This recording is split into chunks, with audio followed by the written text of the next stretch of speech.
dice we sing to the chaos we sow. Brushstrokes of war, miniatures we paint, crafting our legends in battles so quaint. Gains and glory, unforged in flame, laughter in darkness, tales in our name. Cards on the table, dreams in our hands, warriors and wizards in faraway lands. Conquest and quest, virtual realms collide, camaraderie, strength, in fun we abide. Strategies dance, tactics converge, victories chant, in unity we surge.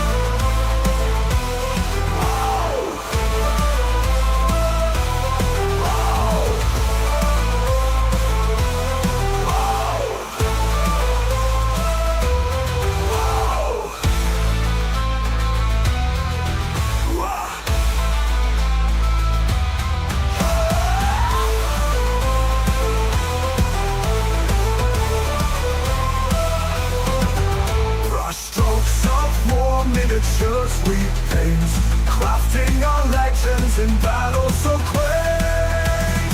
Gains and glory, unforged in flame, laughter in darkness, tales in our name. Cards on the table, dreams in our hands, warriors and wizards in faraway lands.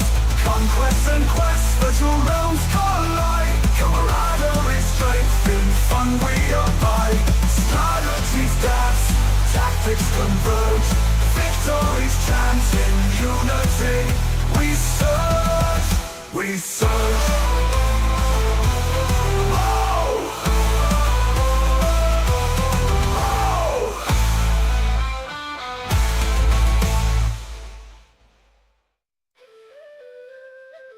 Kevdog 2021 says, I like the intro. Kevdog 2021 says, it's badass.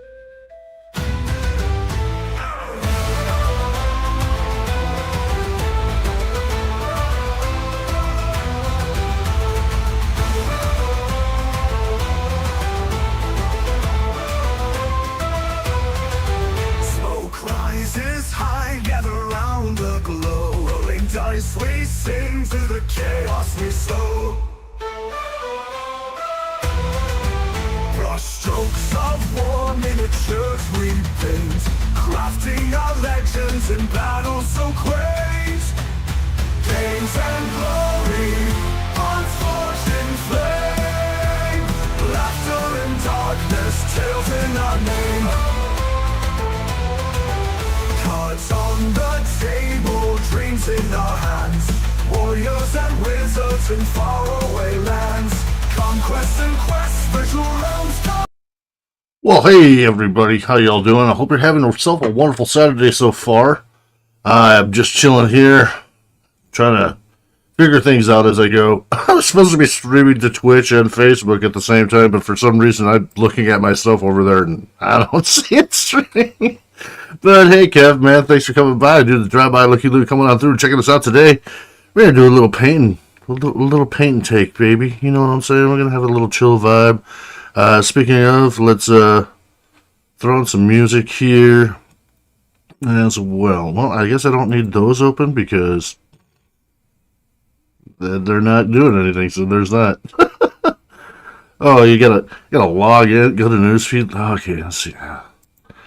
Is that the problem here? Oh, I don't want to log in right now. Alright, that seems good over there, though. Okay, whatever. We're going to work this, you know. We're going to do what we can. So, like, you like the shot? Look at that. Ooh. Look at the hands. The hands. Woo. Alright. So, have no illusions. There's nothing really spectacular about what I'm doing today because, like, behind the facade of this innocent-looking white screen is Wop says, a keyboard. Good morning, Professor Falcon. Would you like to play a game? Ribikajk says, liked and shared. Brickadupron says, what up? What up, now? How y'all doing today? And thanks for coming by and checking us out, man. So Duke Blitzen was supposed to join me today. He may be jumping into the voice channel eventually. I don't know. We had a real discrepancy. I tried to Brigitte Princess. What? Looks like you got the camera setup figured out. Ribikaj says. Have fun painting. Thank you. You have fun. Rebecca's going out with her sisters tonight. She's gonna get crunked up. She's gonna go out with the girls, and they're gonna throw her down in Motown, baby. But so let me first off, let's say thank you for coming and joining and checking out the old Shameless Saturday, man. It means a lot to me that you guys are here. And ideally, what this is all about is, I think I've said this a few times, but for some new people that might be coming by and not hip to the Discord channel, which can be found in the About section of the channel, is a place that we're going to get together every first Saturday of every month to dig into those piles of shame. You know, it's a kind of a terminology that is geeky wargamers use of a pile of stuff that we haven't painted yet, and I have like pounds and pounds of miniature that I have not painted. So this is an aspiration call for everybody out there that has those miniatures. Come up by, grab yourself a miniature, hang out, we'll bullshit, we'll talk paint, we'll talk shop, we'll talk about our own little styles and techniques and how we like to do the things that we do when it comes to our miniature paintings, and also share and showcase our work. So if you guys ever want to come by, yet again, Discord, we have a show your work section where you're going to be able to show your work, essentially, you know, come by and show us what you did during the broadcast. Like, hey man, I got this. Or maybe if you just have some other miniatures that you want to show off, by all means, come by, show them off. So this is the guy. I mean, I might be a little partial. We'll see if we can get a shot of this without it being blown out because I got so much light source. Oh my god, nope, it's just me with the white arm. Anyways, one of my favorites right here. Boom. Got this guy for a while now. It's the Beholder from Dungeons and Dragons, and I got this guy reasonably priced at $4.99. So I'm looking forward to painting this guy because he is by far probably not, if my favorite, one of my favorites as far as it comes to the menagerie of monsters from Dungeons and Dragons. So yeah, let's get into this. Maybe throw in a little tunes, and I hope you guys enjoy this live stream now because supposedly I'm about to throw up copyright-free music here, but royalty-free chill vibes, baby. It's a playlist from off of Pixel Bay, so it's not going to be anything mainstream, but we want to have a little music when we're playing and stuff like that, or painting, same difference, right? So yeah, let's hit the music. Rob says, plastic or metal? This one is plastic. It's a WizKids for a whole $5 make me holla, man. WizKids line of product. I believe they call it the deep cuts. I believe is what they call that. Whoa, that's it. What? Oh, it's a 4-second. Brigitte Princess. High quality content happening here. Thanks, man. I try, man. Wait a minute. So. Wait, see, there's always something. I could have swore I saved the page for this little bit of, there we go, chill beats, royalty free. It's just on the other thing. Here we go. There we go. A little, you know, we're relaxing, guys. Today is a total day about letting your inner Bob Ross come out, you know? Let it flow, let it shine, have a good time, we vibe. I'm just waking up. I'm gonna have a little coffee. Maybe you guys have a little coffee too. Maybe you had a rough night last night. Maybe you tied that bitch on a little too tight. You know what I'm saying? Alright, so let's get into this.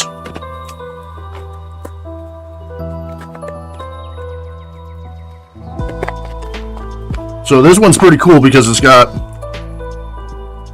separate eye stalks. So careful.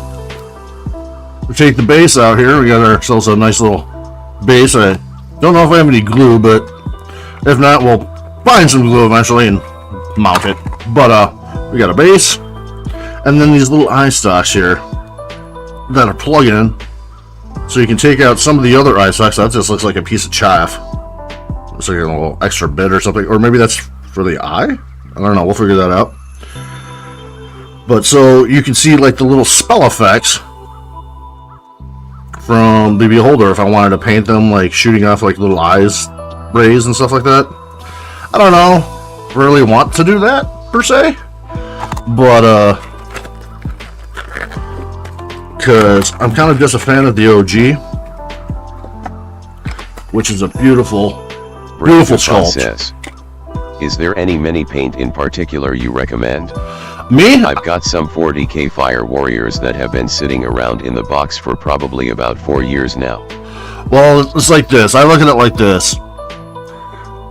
My best advice when it comes to miniature paint is there's a lot of different types of styles of brushes, paints, stuff like that. And I always go like, my best suggestion to anybody when it comes to these miniatures and painting them is go, like, I like to say like pound for pound, right? Kind of go for pound per pound as far as if you spent, like, say with those Warriors, a hefty sum of money on them, then maybe you should buy some decent paint to go with it. Because if you're painting a package of miniatures that costs like $100 or more, you probably want to do as much as you can to give them the advantage that they have as far as popping at the table. And there's also the opposite side of this. This guy's cost me $5.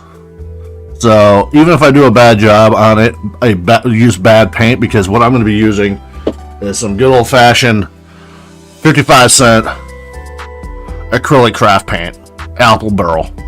Nothing special. I like to water it down before I use it to apply it in layers, let the layer dry a bit, and then move on from there.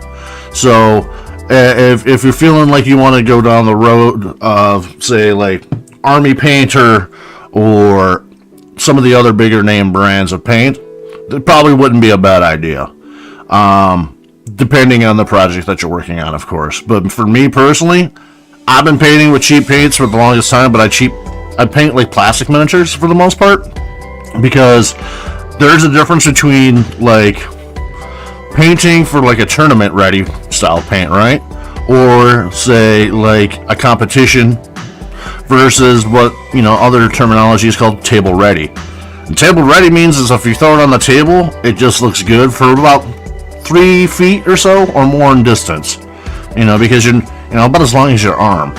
Because that's about as far as you're going to be reaching when you play a game, pretty much, moving your stuff around, especially like in Warhammer and stuff like Wop that. says, the stock effects, you could paint them and wash it with a wet brush to give the clear a colored tint. Yes, totally. What's up, Wop? How you doing today? So I was thinking, because I don't even know which ones come off, and as much as I could just sit here and paint all freaking day, I was thinking if I do enough of this today, I'll get this painting done, and maybe we can get into something else a little bit later. Maybe play some more of that Project Zomboid, because I was having a lot of fun with that. And like I said, Becky's going to be out of town, so I really don't have any excuse. I should get into some games, do some streaming. But we'll start with this, and we'll throw this off to the side. And as far as like cheap, yet again, I went out and bought myself some brand new brushes. These is like a big box special. It's tricky but looks nice if done right. Alright. I believe you. I have a couple clear acrylic miniatures that I painted elementals somewhere buried or something. I got a shelf that's like above me that way-ish. And I've been just putting crap on there. I need to put my miniatures back on display. But so cheapo paint-o or paint brushes here. I believe we got this set for like $5 yet again. You can go ahead and you can do something crazy, like get yourself some nice Vallejo brushes or something like that, or there's even this other place in I want to think it's Austria, could be Austria, but they make a really expensive paint set, and I'm forgetting their name right now, but they make all the brushes out of horsehair, so you can only imagine how much that costs. So yeah, and just like Vallejo sets and stuff like that, those are pretty pricey. I'm sure you guys have probably paid a pretty penny for brushes in the past, but yet again, For something that we're doing for just a hobby to enjoy yourself and have fun, $5, make you holla. Pick up your local Walmart big box store or whatever, and just get yourself says, a bunch of brushes. And their painters. Wonderful people. Totally true. Alright, so how I usually do this stuff, how I tackle this stuff is I get myself an art palette, which for me is this. This is just a plastic plate, yet again. I have a couple other, like, types of things, like, wells and stuff like that for my palettes for different types of colors and stuff like that I wish to mix or whatever. But generally, if I'm just going to start off, and yet again, basic, easy stuff. Like, you guys can get into the whole hobby of painting. Nowadays, I would say, like, if you wanted a miniature included, you could get by for, well, look at it, let's do the math. We got a miniature for about $5, alright? Then we got paints that go for less than $1. These guys go for about 50 cents a piece or so, right? So you got black, you got white, you got blue, you got yellow, and you got red. Then you can make any color from that. So you're looking at, let's see, 1, 2, 3, 4, 5, 50 cents a piece, right? Let's call them $1. Maybe you live somewhere else. So we're up to $10. $10 to start off and get you into the painting hobby. Plus brushes, about $5, $15 so far. So if you splurge $20, you know what I mean, bought a couple extra colors and stuff like that, you can make a myriad of different things for the relatively cheap price and get yourself into the gaming hobby a little bit more. Or maybe if you'd already bought some games, have some fun. Take a chance. Have some fun with yourself and your time. And do some things that make you feel, creative. I mean, you're only here for a little bit, man. And even if it's only a piece of plastic that never is going to die in a landfill, at least you know it was all yours. You left something, right? Why not? Why not? Alright, so with that, I also have one more recommendation. This is an old bottle of shampoo. Alright, this is a VO5 shampoo bottle. And you can see it's got some crust and stuff like that. I make my own washes, basically. And this is a dark wash. This has got a little bit of different colors in it. It looks very black, I'm sure. But I would like to say that when you're making a wash, don't go basic black. Like, this has got some brown and maybe some orange and maybe some purple in it and black, because black's going to be the predominant color. But when it settles and flows into your piece, when you start putting on like I usually do, like a black wash at the end to kind of make all the other colors pop out, have a little extra color in there. We're making miniatures for game tables. We want them to be beautiful. We want them to, have some differential and have a little bit of something else to them that makes them stick out. So a little extra color is going to do exactly that. And it's not going to be much. It's just going to be the little pieces of pigment that are floating around here or there that you might catch that'll get thrown into the cracks on occasion every once in a while when you go over the wash. Because we really want the dark color to make the different things pop, like the eyelid and the teeth and all the little ridges and bumps and eye stalks with their little grooves and stuff like that. It's all going to come together hokey dokey. Trust you me. And one other thing that I can say about this is if you can find some sort of flow aid, yet again, also very cheap, use some flow aid in this too, just like a dab or two. Some people swear by Dawn, like the dish soap Dawn. If you're up to that, just put a small little smidge, like 1 or 2 drops in there and shake it up. Me personally, this one, I'm a fan of what's called Jet Dry here in the United States. It is a water softener for washing machines that you put in so it leaves less streaks and water stains and stuff like that. I swear by Jet Dry. So maybe you get yourself a little Jet Dry and start saving your shampoo bottles if you want to make your own washes. And why did the music stop? I hit a button. Stop that. Alright. So, I think what I'm going to do is I have a tattoo of a beholder. And the beholder himself is known as Xanathar. He is a underground crime boss kingpin. Whoa! And I hit my camera with my head. In the Forgotten Realms. And he has a pretty distinct color palette about him. So the colors I'm going to be using today, with the exception of maybe one other color, is I'm going to do mostly like a dark navy, like an English navy color here. And then I want to do maybe some highlight with this cool blue. And I want to do a base of royal violet. So the violet I think will be a nice little contrast to have in the recesses. So we're going to paint this whole thing pretty much purple off the rip. And then we're going to do some dry brushing techniques with the darker, and then another dry brush of the lighter on top. And that's going to be the base for pretty much our dude's look here. Without so much other explanation, of course, though, we're going to need some pretty simple black and white. And I have preference when it comes to these paints to jet black versus black because I like the absolute zero effect of jet black. So if you guys are hip when it comes to light, essentially, white's going to be more reflective, black's going to be more absorbent. So I want the black to absorb as much light as I possibly can. The white so much. White is only there really for certain things, maybe like the eyes or something like that, like part of the eyes if I even feel like it. But the white is really there for a dry brushing at the end, a really nice fine dry brushing to help some of those details kind of pop. And also, yet again, brighten everything back up, because sometimes when you put a wash on, it can come out kind of muddy, kind of dark looking. So how you can solve that is a little bit of a white dry brushing on top. And two more colors. I have a beautiful pink parfait.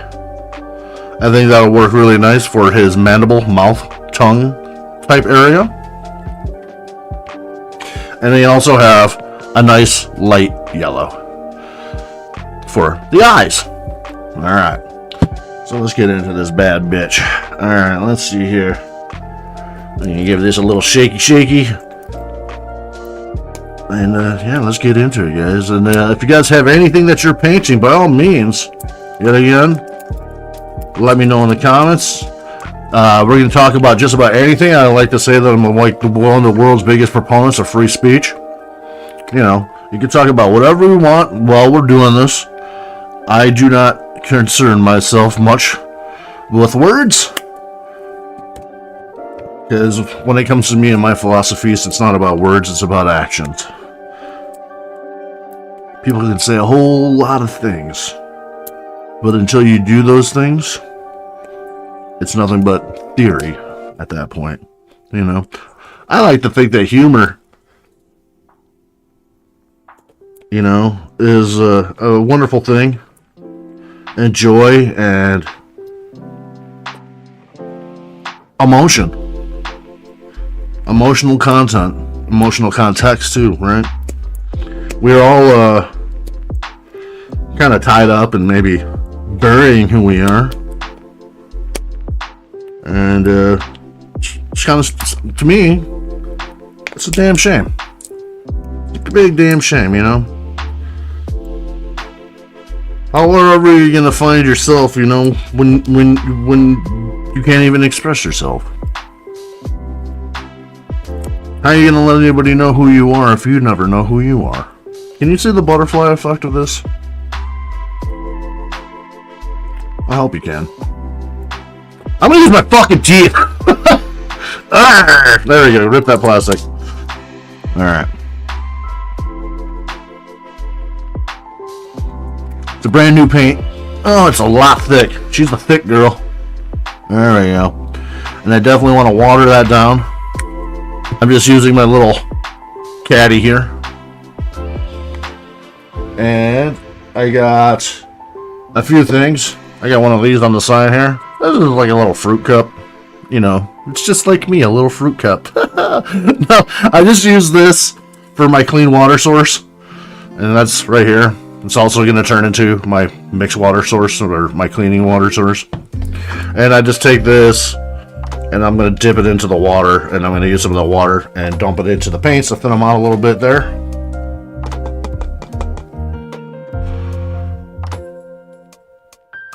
And I like to say a little extra instead of a little less, because if worse comes to worse when you're doing these things, you can always give it another coat. Says, my child is listening to this in the womb RN. Aww! That's amazing. How far along is I guess the little one, without divulging too much information, because I guess say that's my... Fuck it, I don't care. Randy, you can be mad.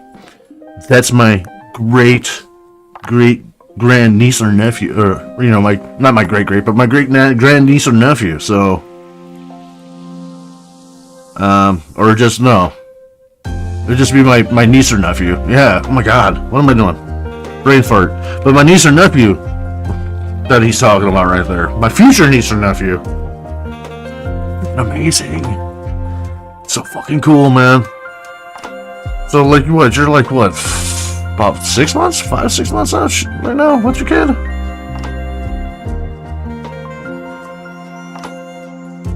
So cool.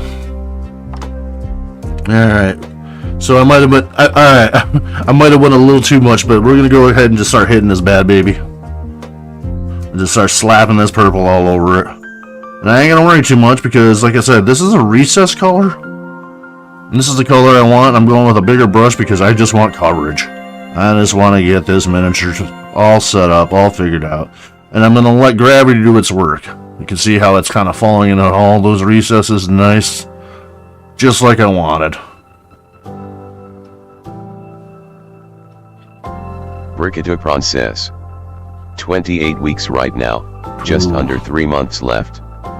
It's a girl BTW. It is a girl. Oh my God, baby girl. Oh man. I'm telling you, dude. As a guy that's never had any children, I definitely live a lot vicariously through other people's children. I have always had this thing about myself that I just never really ever felt adult enough to have kids. So, congratulations yet again, man. I want to be Peter Pan forever. I'm selfish. But yet again, it's gonna be wow. It's a beautiful thing, man. This whole thing, man. Everything. I like to think that everything happens for reasons and stuff like that, and I think it's kind of cool, because out of all my family members, I've always had a really great connection with my nephew here. He's always been very supportive. He also understands a lot because me being the kid forever type thing and him actually being my junior by quite some time, I'm the old man that tries to act cool. If he gets my drift. And he doesn't sweat me, which is cool about it. So I really appreciate that too. So yeah, it's gonna be a new day. It's gonna be a brand new world for you, man, but I know that you can do it. I've seen you handle so many things with so much pride in your life that this kid's gonna be alright, man. I already got a good feeling about that one. Let's not get started on some people, how they raise their children. Ooh, my God. That person gonna rob me at a 7-Eleven one of these days. Okay. Let's just keep on going, man. We're just gonna keep on going. We're just gonna keep nailing this bad boy. We lost a little paint. That's alright. We'll just use it again. And just keep on going. And lastly, we want nice parts to fall into those cracks more than anything. We're just doing a wash, as they call this. A wash indeed. Brigadupron says, I actually just got really into hard drugs. Brigadupron says, figured why not? Hey, I guess you got 3 months to figure things out. So. Yeah, I guess so, man. Now's the time to get in there and do those. I like to say you go out there and be the best damn hooker that you can be, baby. You can do whatever you want with your life.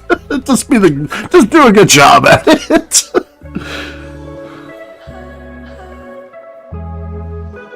So even those little scales, we'll come back, we'll hit those up, we'll come around with a darker color. I do have a color that's called Pavement somewhere. It might take me a second to find it, but I think that would be a good indicator for like some sort of scaly, hard design there. And we're just trying to slap it on, baby. There's another method of painting that I am also kind of a fan of, which is kind of the opposite of this. This was what I just call wash painting, essentially. But there's another painting method that's called slap chop. Remember the old commercial? Slap chop. You know, the guy that got his face bitten by a hooker, speaking of hookers, that did the infomercials back in the 90s. Well, I don't know if it's necessarily named after him or that, well, not so much him, but that product per se. But slap chopping is just essentially dry brushing really, really fast. You put on some wet paint, let it do its thing, dry out, and then just go over dry brush, and just do it really, really fast. And then come back and hit some detail points, or maybe hit it with a wash at the end. And speaking of painting and washes and all that stuff, and this could be a bit of a thing, how long it will take me to kind of do. Hey, you got a loose stock, homie. You better get some Rogaine on that one, guy. Alright. But, it's like I said, man, I'm just painting for funsies. Hanging out with you guys. And justifying this purchase from, I don't know, 2019 or whatever. Because I've had this for a long time. So we just want to go around and just, you know, I can't enunciate that enough to you guys. We're just having a chill time. We're having fun. We get together. We're bullshitting. A little bit about this. You know, I like to say that you can be as personal as you like, and you can say whatever you want, like I said. For the most part, I'm all about freedom of everything. I like to think that editing yourself, such a shame. Such a shame. And also like to think that a lot of my stuff when I talk, I try to give people the, I don't know, there's a lot of people that out there that are just not really good at reading people. And I understand that too. So, I think I make it pretty well known that anything that comes out of my mouth generally is just for fun. Have a good time, be silly, stuff like that. I try not to be serious in any shape or form or anything like that, because I look at it like this. There's a time and place to be serious for everything. You know, fucking asshole boss, be serious. Fucking stupid kids, be serious. But when you gotta, like, go home, whoa, and hit your head on the microphone again, stabilize. It's kind of like, or you get with that, you know, that significant other, that person that means something to you, that gets you, vibes with you, understands your things, right? By all means, be you. And don't be so serious. Everything's kind of, you know, precious, in a sense. So that's a nice little start there. I don't want to put them in the paper. Kind of a purplish, pinkish undertone. And you know what, guys? I don't want to leave you hanging, sitting here waiting for paint to dry, so I might have missed a step that I'm going to be using here with you guys So let's go ahead and throw this here for a second. And if you give me a second, you will hear me rummage around because I have a speed hack because I'm doing this live and it sounds about as fun as it actually is. It's called waiting for paint to dry. So I'm going to go ahead. I got this bad bitch right here. Boom! This is a heat gun. So we're going to use a heat gun, drapes it over the miniature here real quick. Get it nice and dried. If I have an outlet somewhere, that's a whole other story. I might have to take off my headset here. Hold on.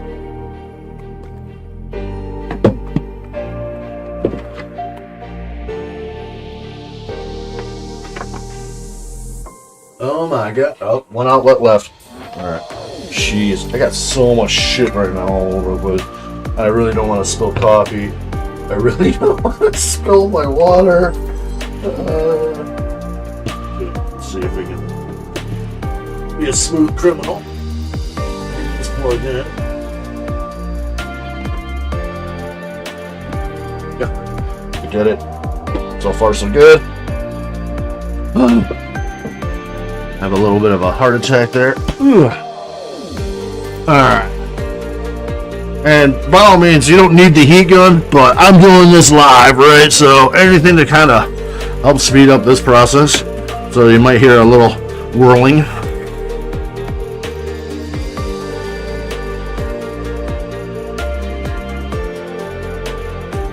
We just, we don't want to melt the miniature. We just want to dry it real quick.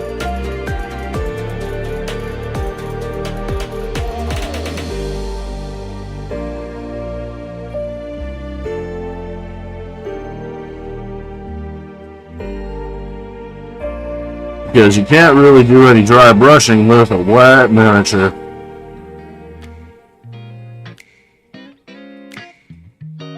Get some of those recesses where it's starting to pool up.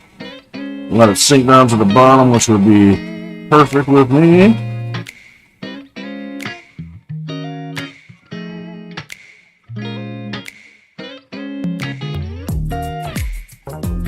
Alright. Getting there. It's almost done. I can tell when the color really starts to fade a bit, because pigments are always going to be the brightest when they're wet. I feel like I'm like at the salon with the beholder sitting here like blow drying its hair.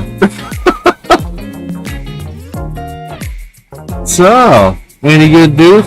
Well, my child the other day ate something and started choking on it. Well, that sounds terrible. Well, actually, I was kind of proud. It was his first kill. Okay, almost done.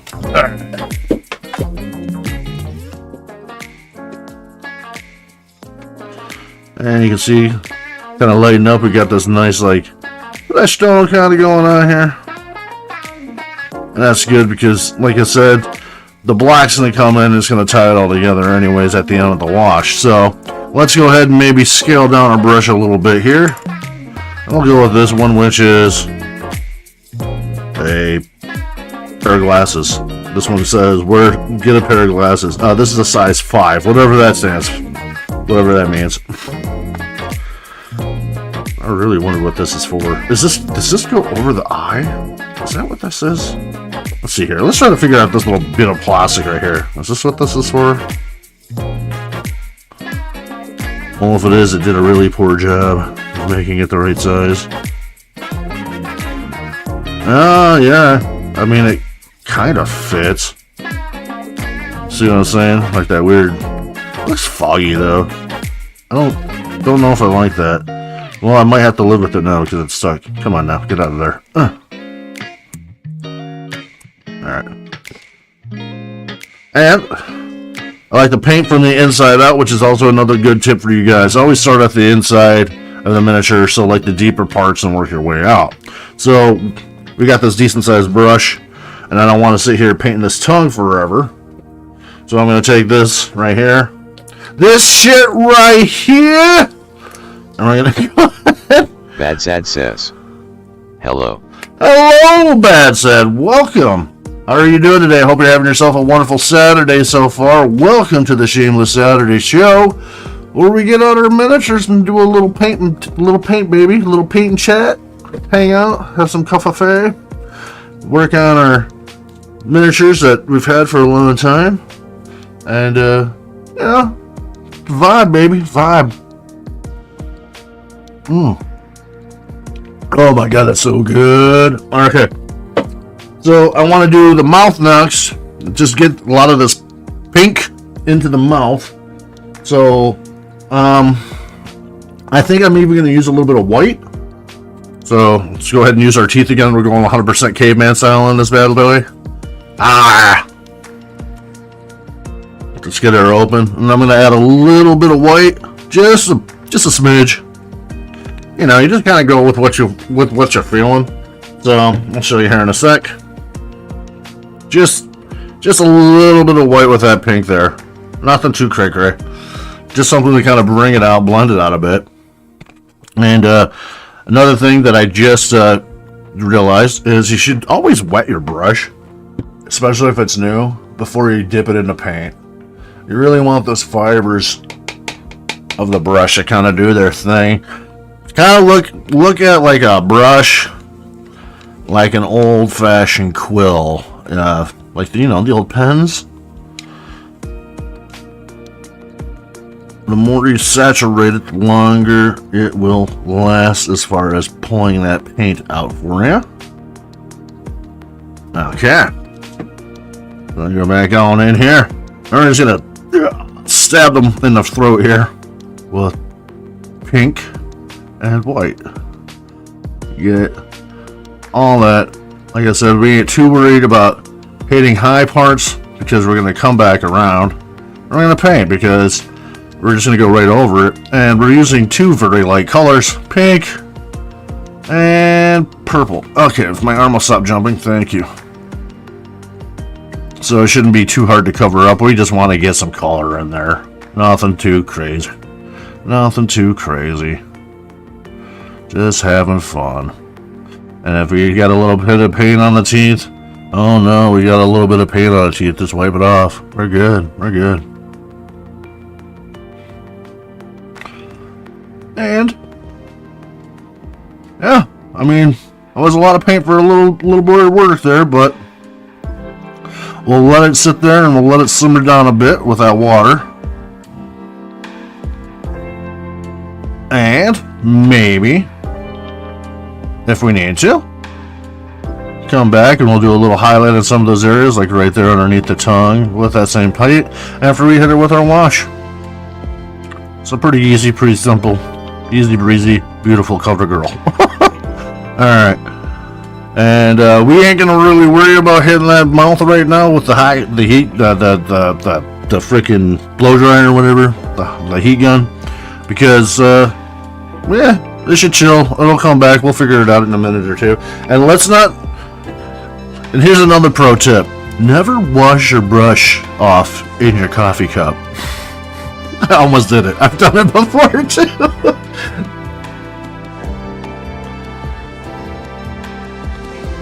Alright. Stock, stay in there. And you know what, as well, since we got that fabulous purple still kind of chilling, and Mr. Waparino did bring up how cool it would be if we did do these stalks in different colors for the little plastic parts, they kind of show off the little pew pew stuff for the eye ray. Let's go ahead and just do a little dab-a-doo of the purple.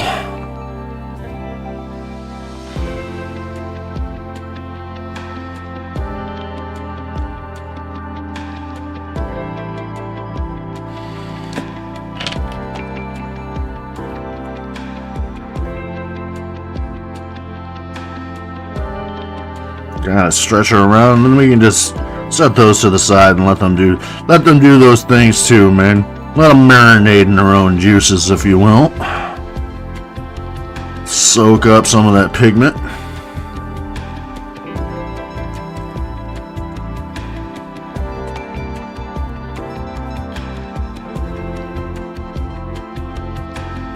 Like I said, this ain't rocket science, guys.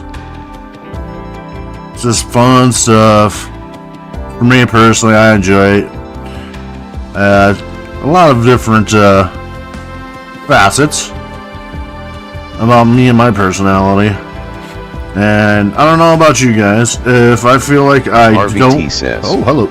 "What's up, my ninja?" RVT! What's up, G? Doing some painting on a spree, baby. But, I like to say, if you have all these things inside of you, you got all these different talents and drives and desires and things that make you the best unique you that you can be. It's a shame, if you ask me, to put those talents to waste. And that's what I've been doing with my painting thing. I haven't done any painting in years. At least since we moved here, and we've been here for we're going on 4 years now. I don't think I've painted anything in that long.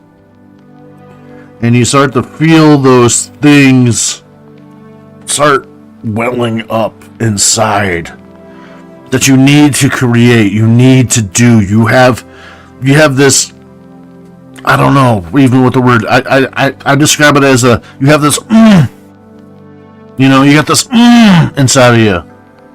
And you gotta do it. You just gotta do it, man. So here I am, doing it. Because I've been wanting to do this for a while. And you should all have that desire. And I understand that even myself, man, I've done my time with the prescription medications and stuff like that for being depressed, and done some therapy and done some counseling myself. I ain't ashamed. Because I was trying to better myself and make myself a better person. You should never feel ashamed for trying to make yourself better. Anybody tries to give you any shit over that, don't take it. Oh my god, that breath, that sexy hot breath. It must be a 976 number, or Duke just joined in. Duke, what's gonna say, you mister? Alright, maybe it is a 976 number. My co-host. Good morning, sir. Good morning. How you doing today, my man? Yeah. How are you? Good morning. How are you today? Yeah, I'm awesome. Oh, that's good. That's good. So, guys, Duke, Mr. Duke Blitzen here is going to be joining us on these Saturdays here to kind of have somebody else to kind of bounce stuff around with. And he shall be painting as well. So, Yep. What are you painting today, my man?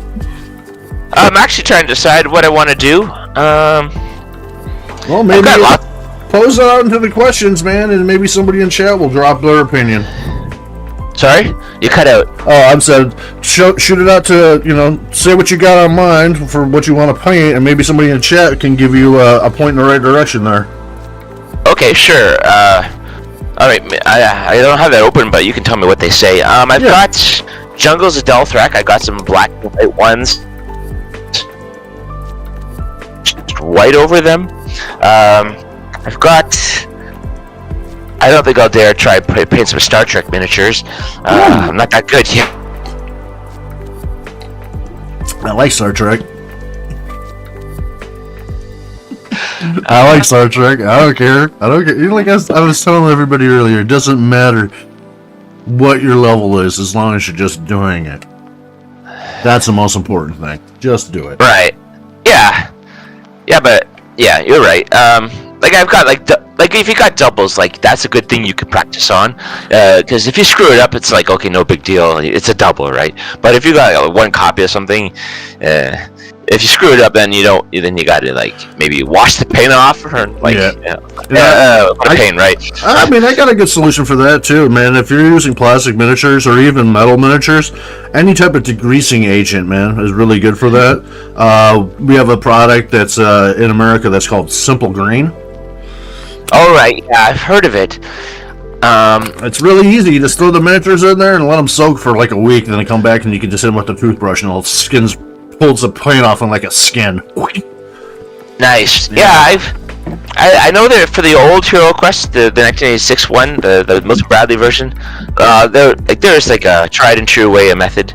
There's like some guy put like jar and put a bunch in it, but I wasn't sure about the newer models because they're different plastic, right? Yeah, well, the plastic is, yeah, I know where you're coming from, because you don't want to like warp or melt your plastic or anything like that. That's for sure. So, but Simple Green is 100% natural. I believe it's just made out of oranges. Oh, okay. All right. Maybe I'll use that. Oh my! All right, I'm gonna use this brush this orange bandana that you guys commonly see me wearing. I'm gonna use that as my okay. Are you brushing? Okay, so you're in the YouTube channel? Yep. I'm in YouTube chat. I'm on YouTube. I got it set up in the Discord general chat. You can just click that link and bada boom, bada bing. Right. And no expectations of you to chat or anything like that, because I'm assuming you have a microphone. That's why you're, got your microphone. Yeah. And you'll probably have your hands full too. Yeah, that's true. Yeah. Okay. Okay. Oh yeah, I think I'll just go to the Discord chat and see the link there. Yep. Gosh, I was watching one of your videos the other day, and I clicked on it from the Discord, and it was running, and then I wanted to stop, listen to it, and I couldn't find it. I was like checking all my browser tabs. It's like I'm not even in YouTube. You were like talking to me. You were talking in your chat, and I was like, I couldn't delete you. Oh man, that's good. Well, I'm good. I mean, I ain't gonna lie. I'm kind of just like, man, I'll take it. I'll take it. That's right. And so we're just doing what's called the slap chop method now. We're just gonna go around with a bigger brush, and we're just gonna slap the hell out of this bad boy, some of this blue, and try to hit the high notes, right? Boom, boom, boom. It's going around, coming at it, and we got that nice layered effect that we're looking for, right? We get the blue on top of the purple. It's gonna come out. It's gonna be fabulous. It's gonna be the best beholder ever. Okay, so what size of brush are you using? Right now I'm using this is a big fat brush right here. This is a 5.5, 5 out of 5, or 16 millimeter brush. Okay, and what paint are you putting on him? I am putting on a navy blue from Cheapo Acrylicos from Apple Barrel. Acrylic graphics. Cool. And that's a beholder model you're painting there, right? Yeah, baby. It's like one of my favorite monsters from D&D, and I've had this guy since probably like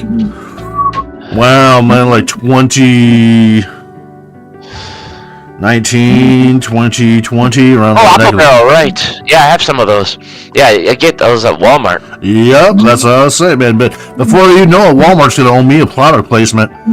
Dropping their names so high. They got my brushes there, they got my paints there. Now, I was telling everybody, like, if you just want to get into painting, man, it only costs a few bucks, man. Like I said, you can go buy yourself a nice, cheap WizKid deep cut miniature for about $5 or less. You can get a paintbrush set for about $5 or less, and you don't have to buy a million different colored paints, because it only takes 3 paints to make all paints. Sorry, I'm off screen there. So, you know what I mean? You need yellow, red, blue, and then the black and the white, So after that, you're good. You're Gucci. You can just keep on going. And I'm just going to keep on just give it the old slap. It's like I'm giving it the combo from Mortal Kombat here. Just don't even care right now. Really don't care. We just want to hit the highlights, and we're building what's called a field or a depth of color. I did go to school for art.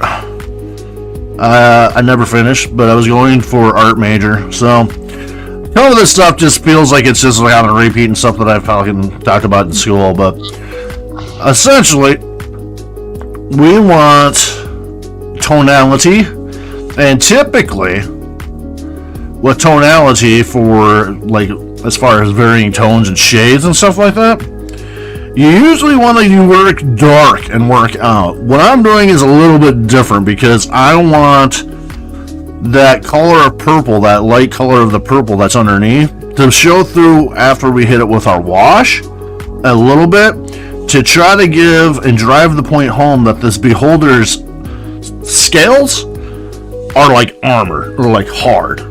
So we're kind of doing a little bit reverse in a sense, to try to give that optical illusion that the things that are on top are thicker or heavier, or maybe even a little bit of undulation around the frame of this beautiful beholder here. So that's just a little thing. Typically, because when you look at stuff for perspective there, when you look at stuff, light is always going to be on the most extreme extremity, if you will, of any given subject, whatever you're looking at, right? Light's going to be on the top, and then the further the light travels, the more dense or more shade is going to be. So typically that's how you want to do it, but you know, I've kind of done it all when it comes to painting these miniatures here. I used to actually paint or teach a miniature painting class on Saturdays, oddly enough, now that I think about it, when I used to run the old game store. People would come in. We used to have a Saturday paint and take. People would come in and grab a miniature and grab a seat, and we get in there, man. We just get in there and we have some fun, just like we are now. And I like to say I'm a pretty decent teacher. I think I'm all right at it. So if there's ever any questions, you guys, even if you happen to come across this and it's not live, I respect everyone's time when they write. So please, by all means, if you write something, I will answer you. Might not be, snap. I'm not Domino's. I won't do it in 30 minutes or less, but I'll get there. And that model you're painting, it looks a little larger than 9 centimeters. How tall would you say it is, and what would you say its base diameter is? It's a 2-inch base. It is a large-size monster from Dungeons and Dragons. Yeah. Oh yeah. I know what a beholder is. Yeah. So I mean, I don't know metric very well. I know standard. Being American. So I would say, I don't know. Let's maybe I have something I could use as a reference. Okay, how about this? You guys are pretty familiar with the size of a toothbrush, right? Yes. So there you go. Something about that big. Cool. Yeah. Gary's telling me you put a beholder in one of the Hero Quest games. Yes, I did. He was telling me for each eye it could cast a spell. Yes. So it's got what 1, 2, 3, 4, 5, 6, 7, about 8 eyes. 10, I believe. 10. Oh right, 10. Yeah. Not to mention the big one. Yep, the anti-magic eye. These things are awesome, dude. I love them because I like them because it just seems like they hit the party, like when you use them in adventures, at just the peak moment. They're just so peak, because that's about when like the wizard is starting to take off, like when I'm speaking Dungeons and Dragons, of course. They're starting to become some hot shit when it comes to casting spells. They're getting pretty dang dangerous out there in the battlefields, right? So you're talking like level 13, 12, around that neighborhood. They're starting to throw off like spells like Disintegrate and, minute meteors and just all kinds of good, just classic trope D&D, real powerful spells. And you slap this bad boy down the table and just shut them down with that big eye so they can't cast any spells. Oh, man. Oh, wow. Because that's what the big eye does. It nullifies all spells. Like, it makes an anti-magic field. And if he's looking at you and you're in the field, you can't cast spells, and all your magic gear just, like, shuts off.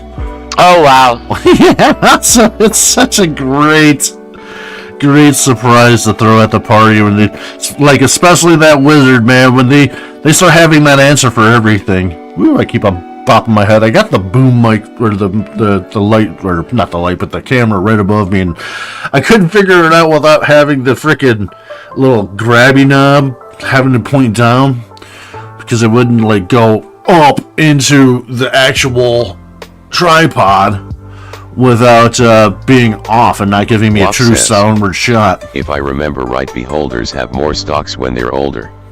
I believe that's right, dude. I think they do. I think they get a little bit older. WAP said that you know, you're in chat, so you'd probably read it. But, yeah, I kind of think they do. And the other thing that's really cool about you beholders, for as far as lore and stuff like that, I think is really interesting, is that each beholder thinks that it is the beholder. They have this weird philosophy about them that beholders come in different varieties, sizes, and shapes, and none of them look like each other. They're always a little bit different, in a sense, from the other ones. Different colors, different colored eyes, different this, different that. So when you're painting your beholder, you're being very lore true when you paint it however you like, because that just happens to be the mythology of the beholder. And what's really funny is, because they have this xenophobic nature about themselves, they always think that they are the true beholder. They believe that they're the example of what a real beholder should look like, even though all of them are a little bit different. So it makes for really good role-playing type stuff when you're talking to a beholder, and like you maybe know this knowledge, like you make an information check or something like that, and you're like, yeah, you learn this about the beholder type thing, and you start talking to him like, well, this other beholder that looked different than you said he was a true beholder. Then all of a sudden, you know, this beholder that you're talking to gets all like upset. Oh, that's blasphemy! Oh, I am the true beholder. Type shit. So it lends itself to a lot of fun role playing, that's for sure. And I'm going to keep on headbanging this as I drink. Whee! Oh my god, I'm going to make everyone sick. Alright. Oopsie. But I love me some Dungeons and Dragons, and I love me some of the folklore behind it and the story to some of these monsters. Like, you know, so much in fact that I got a beholder tattooed on my body. Like I said, I got Xanathar, the tattoo of him. So I figured when we started this thing off, I might as well do the beholder that I've had now for, gosh, like I said, 4 or 5 years now. It's just been kind of sitting in the pile of shame. Alright, so here we go. I'm going to go on to the next color, so mind your ears, kids, because we're doing it live. Daddy's got his own little ways of doing things here. I'm going to dry that paint off. See, like the little difference with colors and stuff like that here and there?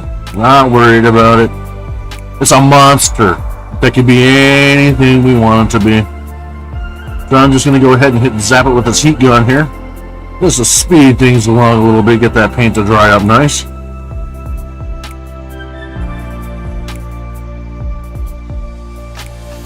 Now she's turning into a beautiful girl. I like to feel the colors. You can see like the difference when I shift it. Alrighty. Give it that scaly effect like I was talking about.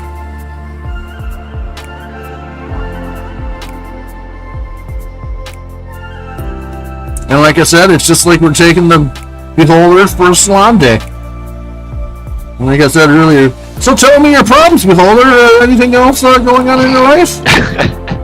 Well, the other day, my kid looked at somebody and turned them to stone. Oh my gosh, that's horrible. I couldn't be prouder. Alright.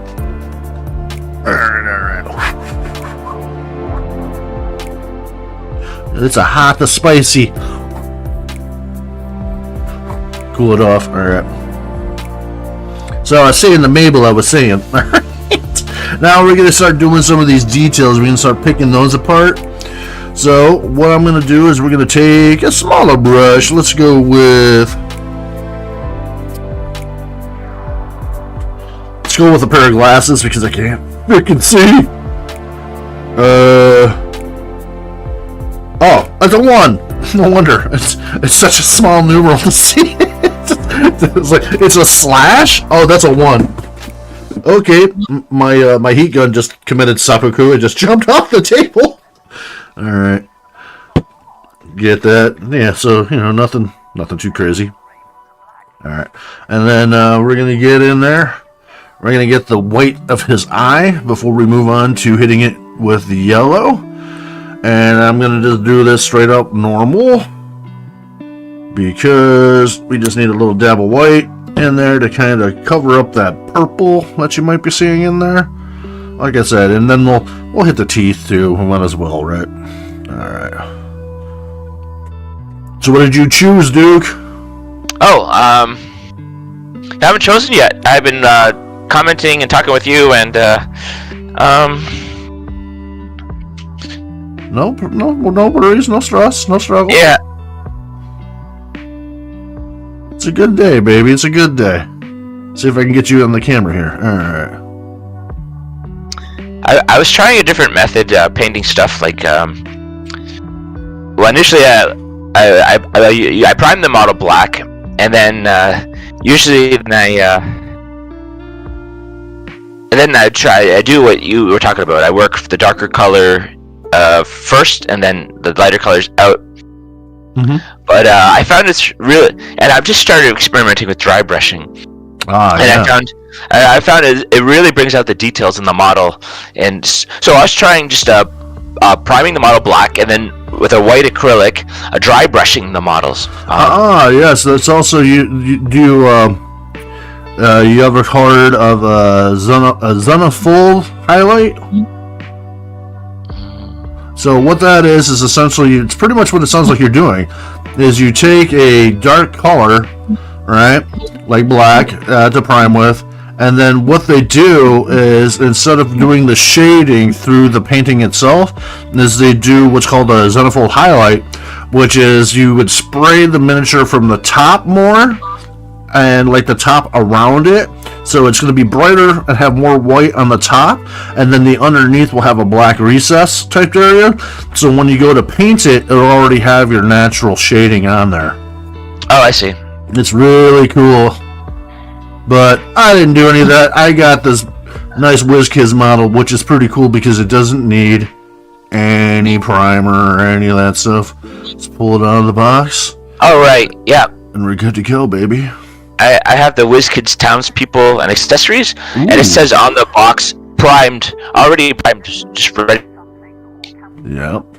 This would sit on mine too, so I'm going to do what they say. The only thing that I can think of for some plastic miniatures is if you go and paint, and it feels like your paint just isn't taking very well, what that is more than likely, you still have the paint, the miniature itself has a releasing agent when they make the molds for the miniatures, and sometimes they don't get that releasing agent off of the miniature, so you need to go ahead and take your toothbrush and maybe a little soap. Yep. Give it a little scrubby dub in the tub, Yep. and you'll be good to go. Yeah, the Rise of the Dreadmoon Hero Quest and the Ogre Champion one. All the Avalon Hill versions. They needed to be. They had that releasing agent still on them. That had to be washed off. I'm gonna have to. I have not even. I've painted my old Hero Quest, the original, the 90 version, 8990. Yeah, the Milton Bradley version. I have not touched the new stuff though. I don't even. I mean, I think I played it like less than 6 times. Like, you know what I mean? More than 6 adventures, but less than 6 sittings so far. So I'm not in no hurry to kind of paint that, because I was just like, For anything, I think I just bought it because I'm a junkie for Hero Quest. So this teeth is popping out. And the eye is doing its thing there. I almost want to hit it with a little bit of water. Okay, so Just kind of thin that out just a little bit, just like such. And let it do its thing and fall into the recess a bit. As we come back, we'll hit it with a darker paint. Whoa! Coffee's starting to kick in. Arms going cray-cray. Alright. Like such. You can see how it's kind of in the eyelid and everything. That's fine. That's fine. We're just making lines. We're just making lines. So far, it's coming along. It's coming along. I'm not upset. And then you can always take another brush. You can see like that big old eye boogie it's getting right there in the corner. We'll take another brush and pull some of that liquid right out. We just want a nice little coat. Let it do its thing. And so far so good. And yeah, back to the salon.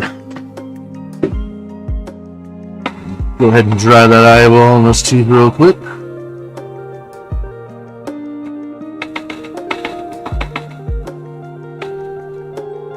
So, anything else you can tell me, Miss Beholder?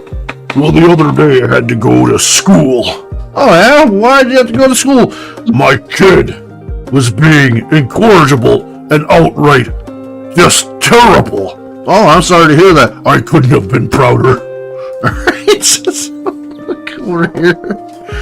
Oh, dog's barking. Sounds like Becky's sisters finally come for the girls' night out.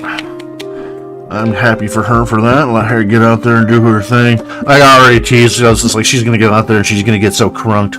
She's like, I'm not gonna get drunk. I'm like, yeah, you are. No, I'm not. I was just like, then you failed me. I'd be getting drunk if I was hanging out with my fam. Shit. That's all I know. But that's the thing about my family, man. My family's cool. Alright. Go ahead and do this. And now we're stepping over to that light yellow. And we're going to go add a little drop or two of water into that light yellow so we can stretch that bad boy out a bit. So we can get a nice flow. Because the object is this acrylic paint can be a little thick, so when we apply our wash at the end, we want it to be kind of still thinned a little, so we can be able to make sure all those little recesses are there for the wash to kind of fill in the areas, if you will. Oh, there she is. Let me give the love a little squeeze here before she gets out of here. Hey, baby. You have a good time. Okay, I'll see you tomorrow. Love you. You too. Alright. Awesome. Hey, Paula! Alright, back to the out here.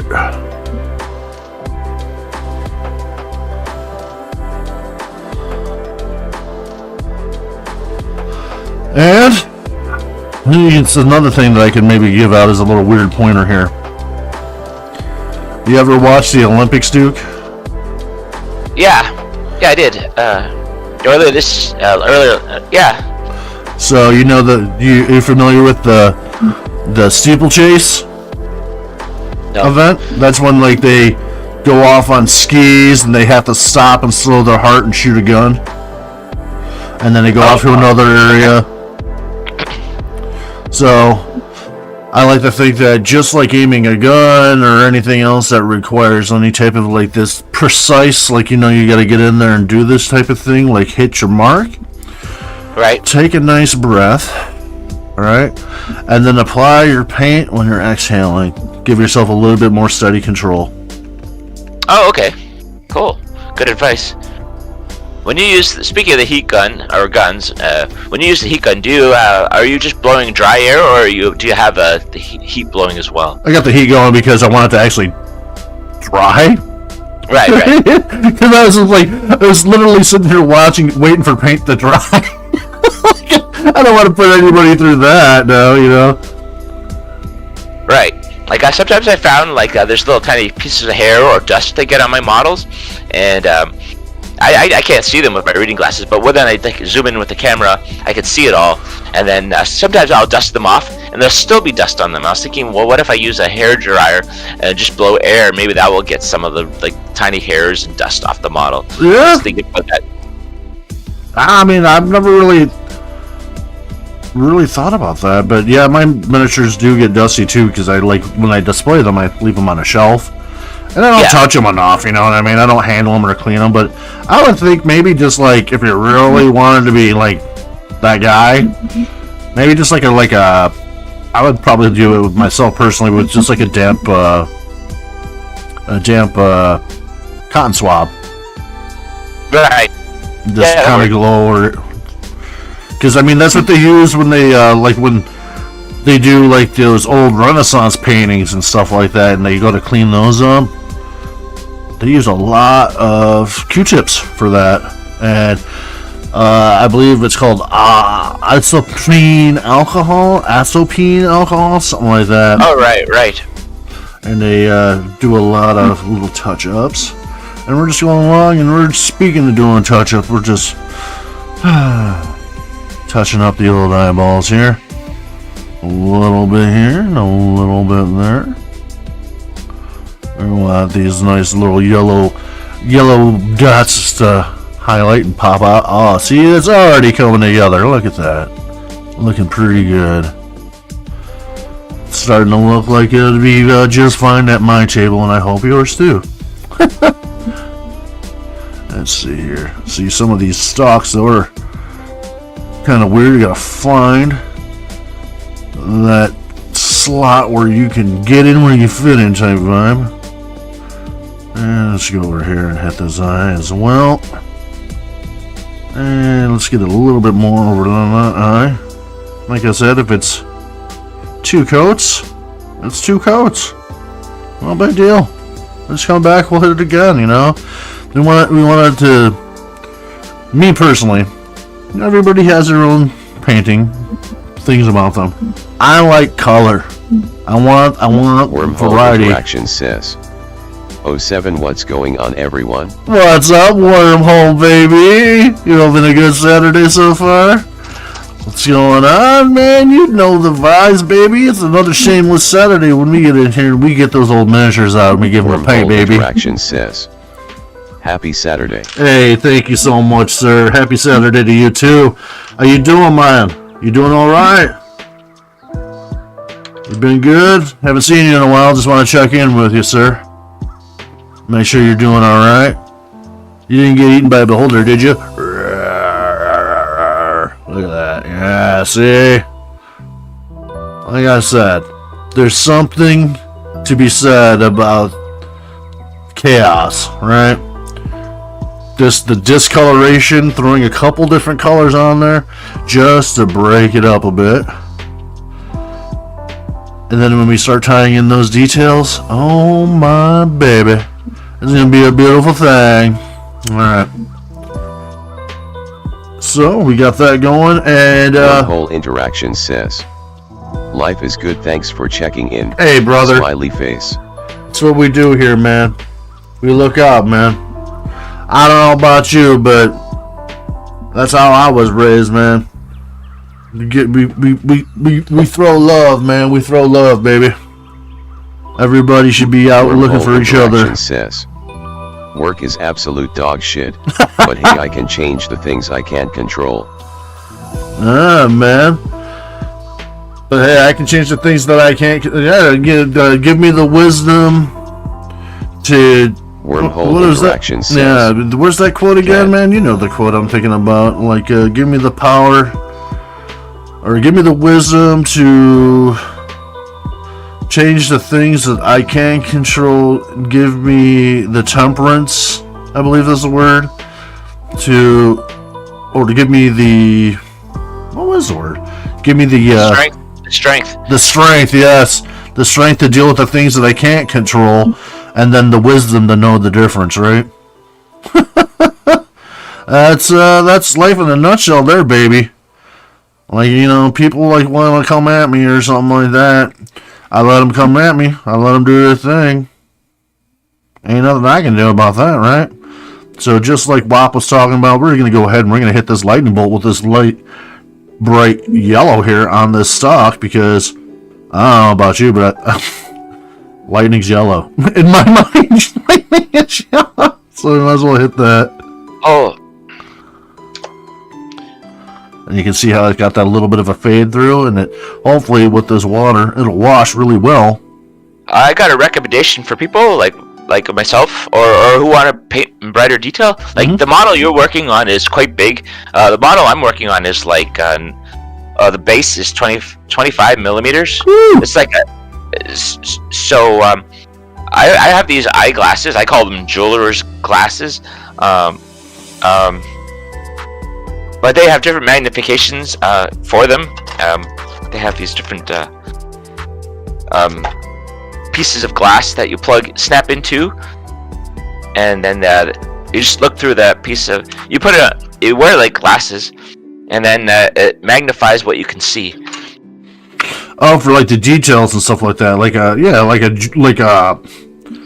Yeah. I think what I'm imagining. I know you're talking like an actual pair of glasses, but what I'm imagining is like the jeweler's monocle that we make to hold their eyes. Dude. Oh, it's not a monocle. It's both eyes. What you are painting. Thanks, man. Wormhole. Appreciate that, sir. I'm trying, man. Like, I had this beholder now for at least 4 years, just sort of sitting, chilling, doing nothing. So I needed to paint it. I have a freaking beholder tattooed on my body, for Christ's sakes. I don't know if you can see it. It's like I'm so blown out in the light here, but there's my Xanathar right there. Barely can see it. I should have had the old lady take a picture of it before she left, because I'm kind of using that as an influence for my paint here. But yeah, you know, like I'm a big nerd. I'm a big flaming nerd, and I'm proud of it. So I ain't worried about it. But like, you know, I wanted the beholder here, kind of like back, and it's funny because usually when I have my T-shirt down, it's like eye pops out. So that's almost like I got my beholder watching my back. I got my shield up front, baby. You know. I'm a big flaming nerd, and also I remember when I just started getting tattoos, probably like in my late 30s. Like, you know, the tattoos were a recent thing for me, and when I started getting tattoos, you know, I see everybody got like, you know, and yet again, preference, choice, right? Everybody can do whatever they want to their body. It's your temple. You decorate however you like. But for me, I was always thinking like, I want to look like a race car that smashed into like a dumpster fire. That's kind of my inspiration. You know, race cars got like all the stickers and decals for like all the advertisements and shit, and they're all flashy and bright. Well, I wanted my shit to look flashy and bright, so it's like cartoons and comic book characters, D&D shit, stuff like that. That was kind of like where I was going with that. And before we go any further, speaking of going, I'm now going to take this next level attempt here, and we're going to do some really, really light dry brushing. So now we're going to be using this, I believe this is like probably like an 8mm. No, this is you need to go to the optometrist. A 6. This is a 6 right here. My God, trying to read that shit. Woo! My God, you want to talk about a sight for sore eyes? Alright, let's go ahead and we're gonna try to bring that idea of lighter on the top, bring that in a bit, right? So to do that, we're gonna try to do a little dry brush of the school blue and have that go around on our sweet little lady here, and see if we can get that to pop right out. So what did you pick again, Duke? I'm almost done, brother. I'm getting there. Yeah. Okay. So I was telling you about how I primed the model black and then I dry brushed the white on top of it. So then I added some color to it, and it looked pretty good. But when I started taking photographs of it and zoomed it in, I saw there was a lot of white spots I missed. So that's the problem, I guess, with that style. So what I'm doing is I have I'm painting is called a bright weaver. Oh, the Blight Weaver. Yes. So he's like a cult. He's the same model as the cultist. Yeah, he's just like jungle cult, right? Yeah. He's just, instead of red, he's got green colors. So I thought I have what's called a moldy wash. I have this Dungeons and Dragons undead paint set, and it came with a moldy wash. So since he's green, I thought this moldy wash, I could use this to try and cover up all the white spots I missed that are just... Yeah, so that's what I'm working on. Alright, so you're going to do the cultist. That sounds awesome, man. And I'd just like to tell everybody, hopefully you're out there, first Saturday, every month, baby, Shameless Saturday. So don't be ashamed. It's a Shameless Saturday, baby. You go get one of those miniatures. You go ahead and paint it up real nice for your old pal, the Smoking GM here. And go over to the Discord and display your work with pride, because we're all very supportive there. We're all very good people. A lot of my friends in the Discord chat are very good people. So don't you worry.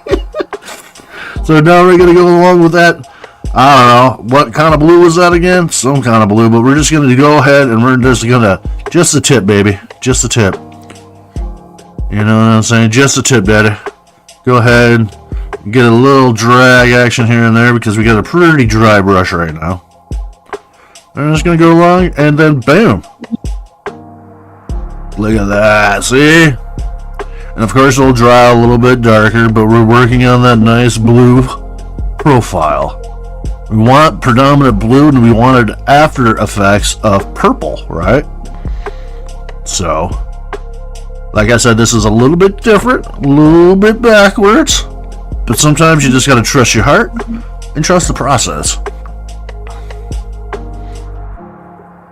Because I wanted to give it that idea, that feel, right, of like the scales are moving, you know, like the body underneath has some sort of muscular structure to it, even though I have no idea what the beholder's anatomy would really be.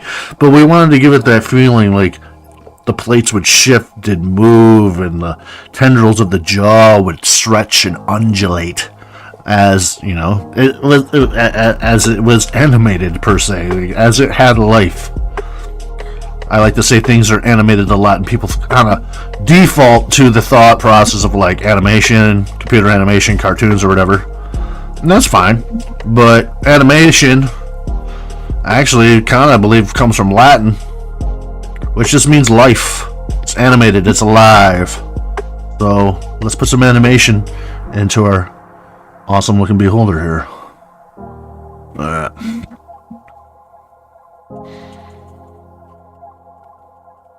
And listen to that beautiful music. The music right now, baby. I don't know about you guys, but I'm vibing. I'm feeling it. I'm feeling it. That might have been a little too heavy, but that's alright. A lot of control on the brush. We're just kind of doing the old slap chop. Come in there, touch the highlight. Boom, boom, boom. Like such. Just a nice little drag here or there. Wormhole Interaction says, "You're getting Bob Ross deep, bud." Oh, I'm trying, Wormhole man. Interaction says, "Winky face." Trying, man. I'm trying. Like I said, baby. This is the whole concept behind this. Because you guys, you know, when you come in and you watch me do my streaming thing, I'm a character. You know, I think a lot of you guys that are brighter by now understand that I'm trying to be a character on that stuff. I try to be me turned up to 11. It's still me, but I'm trying, you know, I put the entertainment pants on one leg at a time, and I want to be exciting, and I want to be energetic, right? Today, this is just me, man. This is just me, baby. Take it as it is. I'm just chilled today, you know? That's what the whole Shameless said. We got the nice music going and stuff like that. No worries, no concerns. Just a happy little beholder. And some unhappy little adventurers. But, yeah, man. Like, I have this idea, like, and maybe it's just yet again me, right? It's just maybe that's the thing that I think. But if the person that's doing the stream for me isn't entertaining, their video game isn't enough to keep me involved. It just isn't. So, my personality, the thing that I look for, the thing that attracts me to watch somebody, is somebody that's got some humor, some snaps, some some punch or something like that. So that's what I try to emulate when I do my live streams when I'm playing games and shit like that, you know? Try to be humorous, try to be funny, and just let it go. You know, just let it go. Hold nothing back. Just do me type thing. Like I said, it's just me at 11. You know? Turned up to 11, should I say. Same thing with like the Hero Quest and stuff like that. Hero Quest to me is like, my thought process for that is like, dude, it's a game. I'm a game show host. I'll explain a lot on why I act like I do when I do the Hero Quest things, you know? Because I'm hosting a game, man. I'm literally a game show host. It's kind of how I look at that type of stuff. Oop, just gotta get you back on camera. I have this bad habit of pulling the miniature further and further. No, it's my miniature. You're not allowed to see, guys. You know, like I was saying earlier, we all strive and try to do the best things that we can do with our own opinions and how we feel like they should be done. Right. The old quote or adage of "to thyself be true," right? So it's the same thing when it comes to art. The same thing that comes to life. It comes to everything. At least for me, man. At least for me. You gotta do those things, man. And you gotta do them your way. You have to. You have to. Even if you are not making anybody else happy, that doesn't matter. The only thing that matters is making yourself happy. That's it. Make yourself happy. Don't, you know, of course not at the expense of anybody else, you know? But, make yourself happy first and foremost. It's like this. I like to say this analogy a lot. You know, you're going down on a freaking plane, you know, and they have the mast, the overhead mast that fall down. And they always tell you in those little directional panels to put the mask on yourself before you put the mask on the kid. That's how I look at life. Alright, take the plank out of your eye before you take the sawdust out of the other person's eye. Yes! You know, like, you got, like, if you can't save yourself, then how the hell do you expect to save anybody else, right? Kind of how I look at it, like, you know, and I just take it to another degree. And look at that. Oh, right up the sides of the stalk. It's turning into a beautiful thing, man. Ooh, I like it, guys. I like it. I like it a lot. And part of me, if the mic's up above me, like right around here, so I'm not doing a very good job being directional because I kind of tuck my chin in a lot when I'm doing this stuff, you know. So if you guys can't hear me out there, just let me know. And if you can hear me, I'll let your boy. Let me know. Oh shit. Alright, so, and Bob Ross, man, you want to talk about a really good artist. Bob Ross is a superb artist. He's a really good artist. You says, looking good. I love that mini I painted too. Oh, you painted this one too? Oh, nice, dude. You have to go into the old share your work, man. If you get a chance, take a picture and chuck it up, man. I love the miniatures, baby. The old Discord Reno daddy, go in there and show your work, man. Be recognized, man. I like to say, baby, you down with the Fury Road? Witness me! Be witnessed, man. Be witnessed. Oh shit. Yeah, there was this website called Rate My Miniature. I tried it out, but their login wasn't encrypted, so it was kind of pointless. But but it was a neat idea. If it only had like encrypted login, it would have been nice. Well, I did lots of miniature painting. I used to share a lot of that crap on Facebook, like a lot of the stuff that's in there right now, like the old Hero Quest paints and stuff like that I threw in there. It's funny, you're like, get more goblins. So I was like, bro, I got like all the goblins from every expansion. No, I was joking. I was joking. That's like, but I was thinking about it because I was just like, I do probably have more goblin miniatures. It won't be hero equipped. Actually, shit. I'm lying because I have the new core set. So there's goblins in there if I really wanted to pay more. Yeah, Oh my god. I was just teasing you. I know. I'm just laughing because I'm just like, dude, there's all, like goblins are like goddamn gremlins, brother. Throw some water on the ground and there's like 17 more of them. Like, did you buy more goblins? I don't remember buying more goblins. Did you buy more goblins? I didn't buy no fucking goblins. Oh, that's right, I got Hero Quest. God damn it, I guess we bought more goblins. This shit just gets everywhere, man. But, good problems, right? First world problems, baby. I like to say it's a first world problem. Ain't nothing wrong with a first world problem. Shit. I go around, touch up those tops of those stalks. Like I said, we're just kind of doing the old slap chop. Trying to just get the tops. We want that purple to still come through.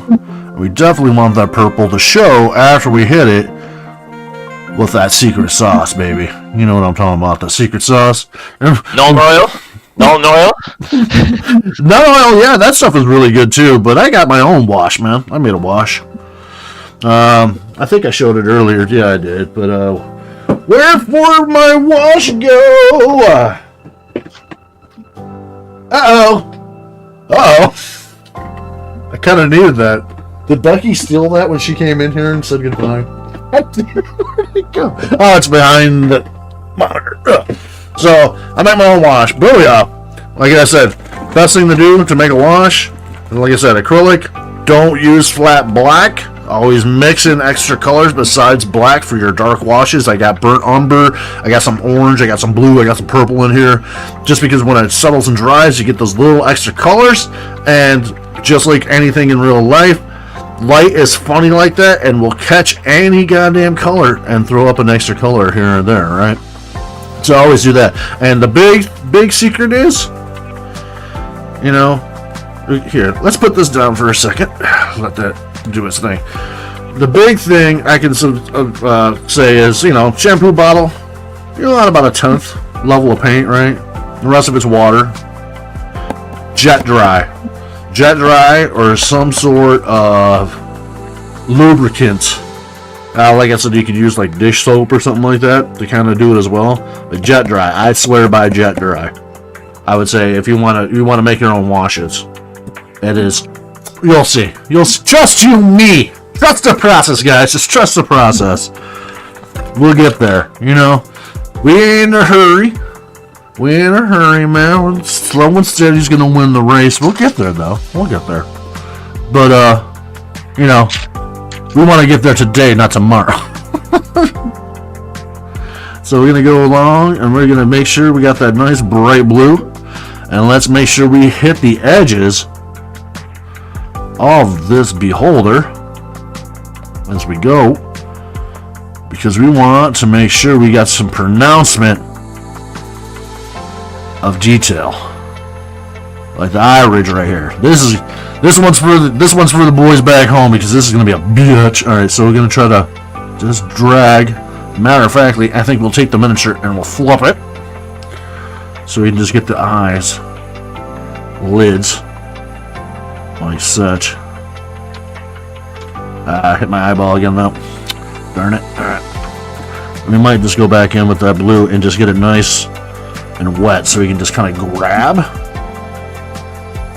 without having to put too much pressure to be able to hit those higher ridges along the eye.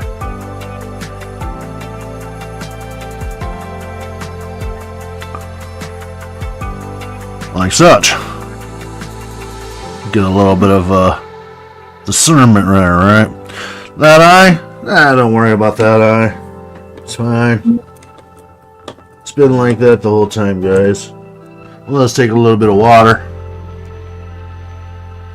Go back in there with the wet brush and kind of give it the old bada boom treatment. Spin it around a little bit. And we'll just pull that little bit of blue right out of there. Might be a little in there. It's alright. It's a monster.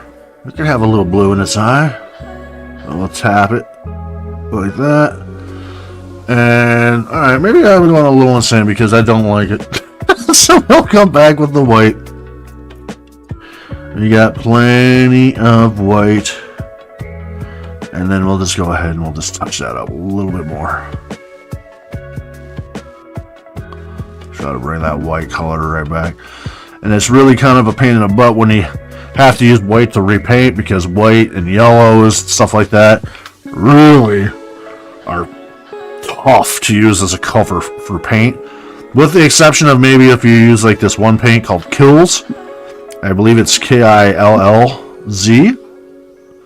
And I used to use that a lot when I used to actually paint houses. So you got that kid that lived there, you know, wrote all over the wall with marker and crayon and shit like that, or even wallpaper at times, because I was working for a trailer park. And the big thing with the trailer park was you would go in there, throw in new carpet, and you would go in there and paint all the walls. So it would show nicely, right? So when they go in there, prospective buyers, they'd be able to, you know, oh, it smells nice. It smells like fresh paint and fresh carpet, you know. So there's a couple times that we'd have some of those old funky walls with the wallpaper on them. Hit them with Kills, man. Kills does everything. It's great. It's like a very, very thick white paint. Just a great coverall. I'm almost consider buying it to use as a primer and just test it. And speaking of primers, here's a little something, Duke.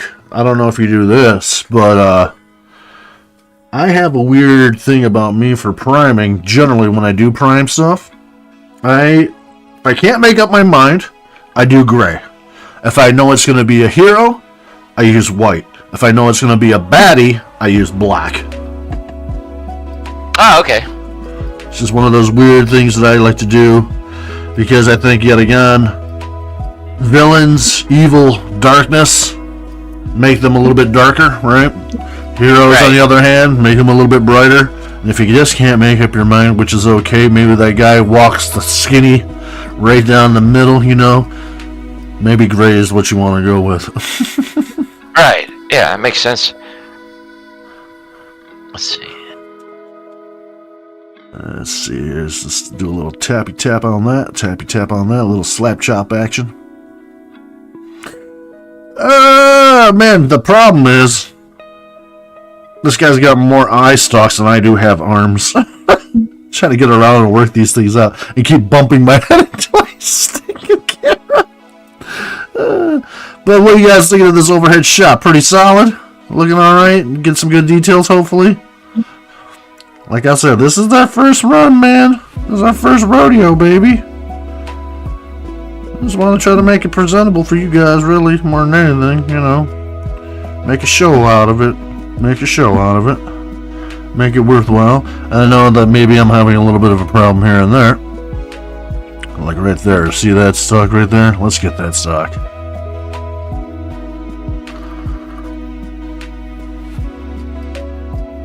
Right on the vein. Make it pop. There we go. That's what I'm talking about. And also, like I said, if the name hasn't implied it enough, it's a Shameless Saturday, baby. Even if you screw up, man, I like to think of old Bob Ross again when we're kind of talking about that, man. It ain't a mistake, baby. It's just a happy accident. Oh, yeah, that sounds like him. That's exactly him, man. That's one of his quotes. Things happen, baby. Things happen. That's alright, though. It's art. It's supposed to be something that you enjoy. Don't beat yourself up. Don't be too critical of yourself. Ever. I mean, I could sit here and I can go off on you guys for days about this, that, and the other thing, but really, when it comes down to it, ain't gonna change nothing. And also, that's just me in a nutshell, man, for the most part. I don't worry, baby. Because as the lead singer of Aerosmith, Steven Tyler, once said, baby, worrying's a waste of my time. Happy accidents. Gosh darn right, baby. Happy accidents. Love it. Let's talk about the easel being the almighty easel. And okay, speaking of Bob Ross, that was one of the things I didn't actually mention. But Bob Ross, the thing I really loved about Bob Ross's painting and what he did was his knife painting. His knife painting was, I mean, I rank it up there, like, you know, because it's like it's an abstract realism to his painting and stuff like that. But I would even compare him against, like, you know, somebody that tried to do that and kind of did, like, even like Pablo Picasso or something like that. You know what I mean? Like, I think Bob Ross knife paintings. Tell me somebody that you think is better than his knife painting. I challenge you. Go ahead, enlighten me, and I'll look it up and, you know, learn something new myself. But Bob Ross with the freaking knife. Whew.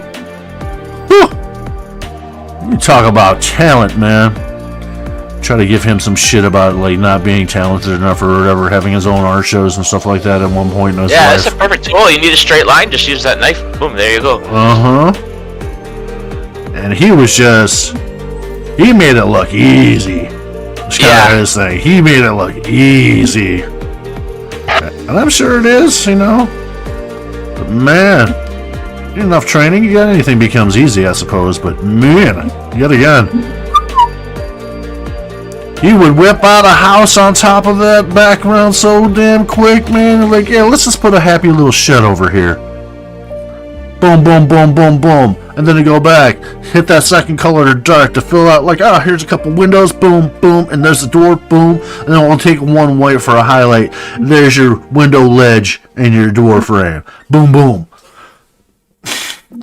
Dude just painted a house in like 30 seconds. Like, it looks amazing, dude. Alright, that's looking pretty good, man. I ain't mad. I almost feel like maybe we'll come back with a red. But let's get that eye right in the middle. I think it might be time to maybe break out some of this black, because I think it's coming along just fine. And let me also find... Woo! Don't roll away. Okay. Let me find pavement. I know I had pavement here. Look at that. Whoa! Don't look at that. Look at this. Whee! Alright. Bumping it every gosh darn time. So this is pavement, which is basically gray, but a little bit darker. And, I'm going to let this dry for a second because we're getting to the point where we're going to need a little dry brushing here and there. And I would like to refresh my coffee. So if you guys are out there doing the coffee thing with your old pal, the old smoking GM, just want to say thanks again for coming by, doing the drop by, looky-loo, coming on through and say, hey, how do you do when we have ourselves a little fun on a Shameless Saturday, making that little pile of plastic delineate, you know what I mean? We'll bring it back, man. We'll bring it back, and I'll be right back.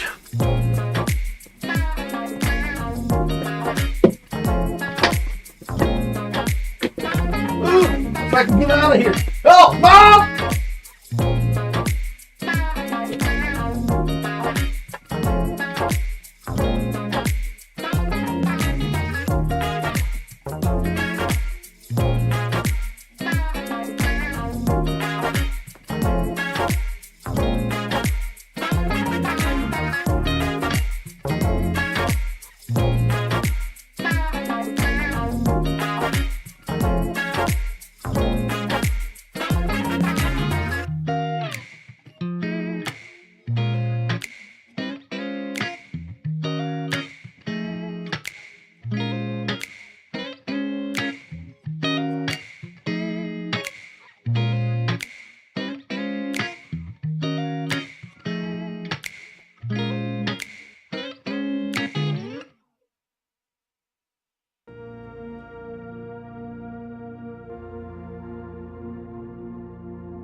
Okay.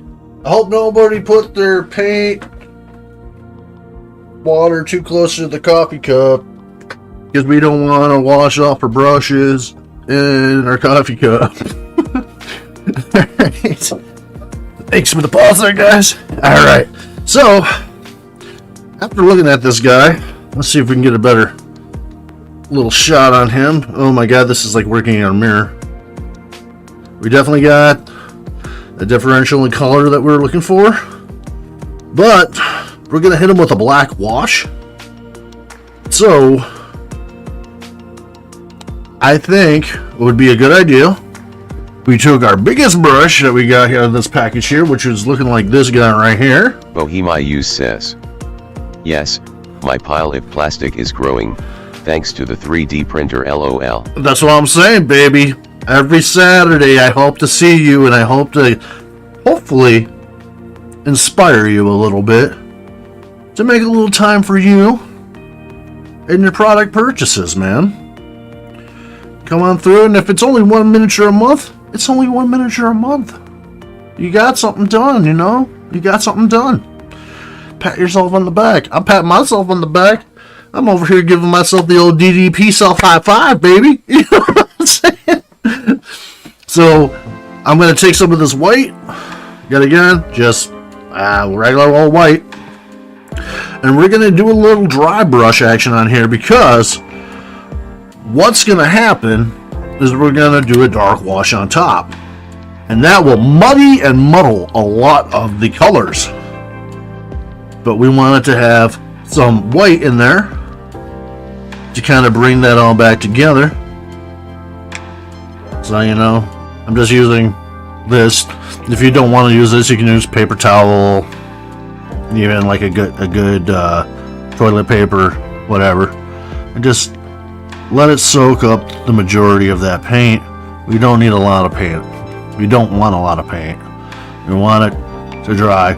And if you're not afraid of painting your fingernails, this is kind of a good way to kind of test your dry brushing. In your fingernails, you got these little lines that go down. Everybody's got them. If you take it and just kind of drag, see, look at that. See that? The little lines in my fingernail right there? That's how you know you got a pretty good amount of paint on there that you're looking to dry brush with. Just a little tip I know. Alright. So we're going to go ahead. And yet again, I'm just going to make sure that I use my hand a lot. See? You can kind of see how we got those little bumps and ridges from my skin kind of popping there. That's what we want. We're just going to go around and we're going to just slightly tap, a little touch, a little drizzle, a little drag. Bohemius says, I used to paint on commissions. I had to stop to take care of my minis and not consider them a stress. See, that's the thing. I can understand that. I can get behind that. It's not supposed to be stressful. And I understand where you're coming from. It's not supposed to be stressful though, my friend. It's supposed to be something that you enjoy to do, right? So I'm going to try to go a little against the grain here as far as the miniature. A lot of the times I like to say the miniature paints, you know, let the miniature do the work for you. You know, just kind of a little drag here, a little drag upwards against the grain, just so we can get that little ridge pop. See that? That's giving it some beautiful colors now, right? It's all coming out. It's going to have a nice color combination going there. And I know that white is not a color. Well, actually, let's be real correct, I suppose, if we want to get down to the nitty-gritty. White in itself is all colors. Really. White is the color, all colors. And white is the abundance of light, where a shade is the absence of light, or a dark. And we're just going to keep on work that little ridge line there. Like I said, we kind of want that nice little pop around all the areas that we can hit. If we can even hit the eyeball right here around the crest of the eyelid, should I say? Let's go ahead and hit that. But yeah, I can understand where you're coming from. It can feel a little stress-inducing, especially if you're doing commission work. I can definitely see where that's coming from too. But see, there we go. Just a little more variance. Let's see if we can bring that in a little bit closer there. Give us some nice discerning areas. Kind of make it pop a little bit more. And then when we hit this with the wash at the end, it'll tie it all right back together. Trust you me. Trust you me. Alright, so the body's looking good. Now let's go ahead and maybe slightly drag it around some of these stalks.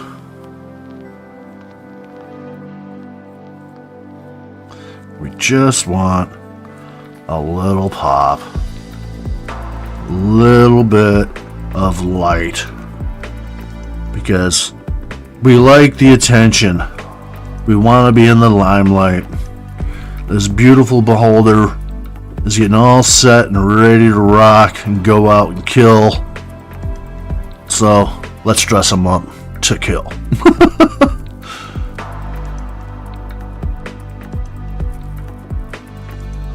Just a little bit, right? A little dab will do you here and there. Nothing crazy. Nothing crazy.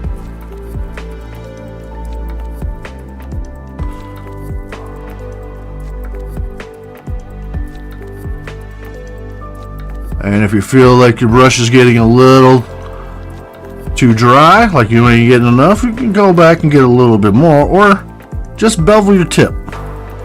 Bevel your edge. No longer paint like that. Start painting like this. Paint's kind of funny like that. It'll always surprise you. There's always a little juice left in there. And I think that will be just fine. Some of the bigger spikes we're not too worried about. Like I said, we're going to come back with a dark color. We're going to try that pavement color. You can give it that look. And then maybe, just maybe, if we can get that color in there nice and sync up all these big spikes, we'll do a reverse wash. We'll put white into there to have a nice little differential color, if you will. Alright. So with that, let's let her take her little seat down there. And let's go ahead and take her to the old salon again. Give it a little hit with this heat gun here. Help speed up that drying process for you guys there.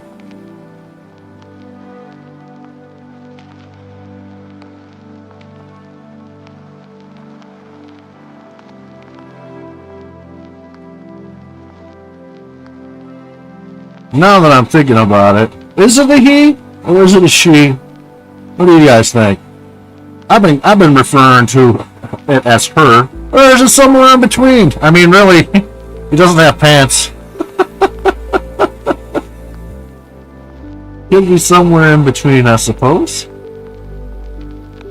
But if it's a he or a she, let me know, man. Throw me a name and what you think it is. Is it a he? Is it a she? Is it I don't know. Is it I have a lot of questions about my life still?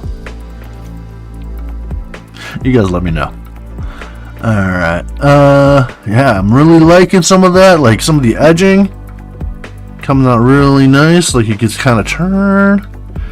You can kind of see the little flakes there, kind of giving us that going on. And like I said, we want bright, and the best way to kind of do the bright is just hit it with some white. I think it might be a she. You think it's a she? All right. Yeah, because it's giving you like a Medusa vibe. Like Medusa's got snakes for hair, and you said its son turned well, yeah, you said his son turned a hero to stone, so it got me thinking of Medusa, and like her stalks look like the snakes, right? And all right. So, what do you think for a name? You got a name for me? Wop says, Beholder are genderless. Gorgo. Gorgirl. Beholders are genderless. Yeah, they are born out of chaos, if I'm not mistaken. They're just kind of just up here. And I think that was something to do with the mythology too at one time. It had something to do with that as well, as far as that when they kind of like find themselves as the most superior type thing, eventually like they come to like a singularity almost, and just like poof, another beholder appears somewhere else in the distance. So we're gonna do a little bit of this pavement, and we're gonna do a little bit of our dirty wash water because it's gonna be a dark color. And if we happen to pull out a little pigment from our rinse water, Bohemius says, not a big deal. the are magically create I believe are asexuated. I believe so. I believe that sounds about right. Oh man, too much water. Well, let's see here. You know what? Let's just use some of that navy blue. That's fine. I'll add a little bit of that blue back. We just want a little drop of color, not too much. We just want to thin our paint back out. You guys got any names out there? I mean, I always love Xanathar, but Xanathar's kind of taken. I think that's intellectual property of Wizards of the Coast at this day and age. So give it a little shake. Alright. And we're going to drop this right into some of that navy blue that we had going. And we'll give that a nice little spin into our water, because if we get a little extra blue in there, that ain't gonna hurt. That ain't gonna hurt anything. It'll just tie the piece together.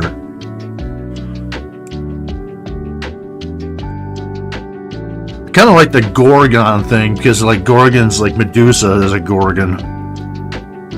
I like that one, Duke. Gorgana. So got again, we're just gonna hit it with this, let the paint water do its thing and kind of soak and flow right into these bigger spikes and darken them up. And it might just look good enough that we don't have to worry about doing stop. Okay. Rest my arm. Take a breath. It's alright. Everybody gets these little tremors every once in a while. You try to rest your arm. It's okay. Just chill for a second. It's a lot of mind over matter. I don't mind because in the grand scheme of things, none of this really matters. You know? Just having fun. Come along, we'll touch these up around here.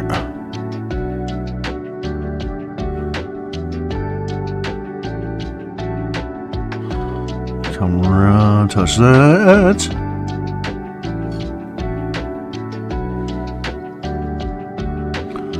That one looks like it could use a little dab-a-do.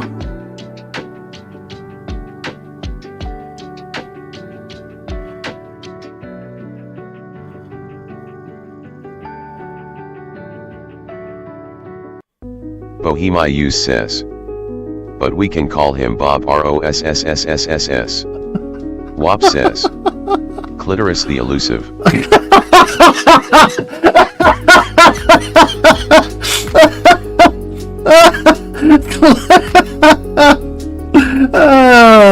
He's a very good magic user. He casts invisibility a lot. Clitoris the elusive. Oh, that's great. Holy shit. Oh, that was a good one. Oh my gosh.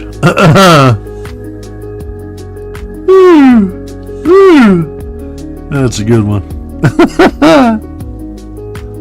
We just call him G-Spot for sure.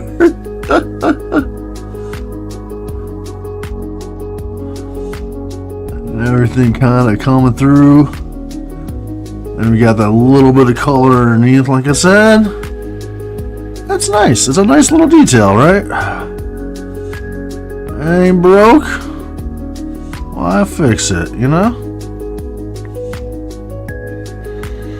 And I'm already starting to get a nice little bit of detail to kind of come through on that.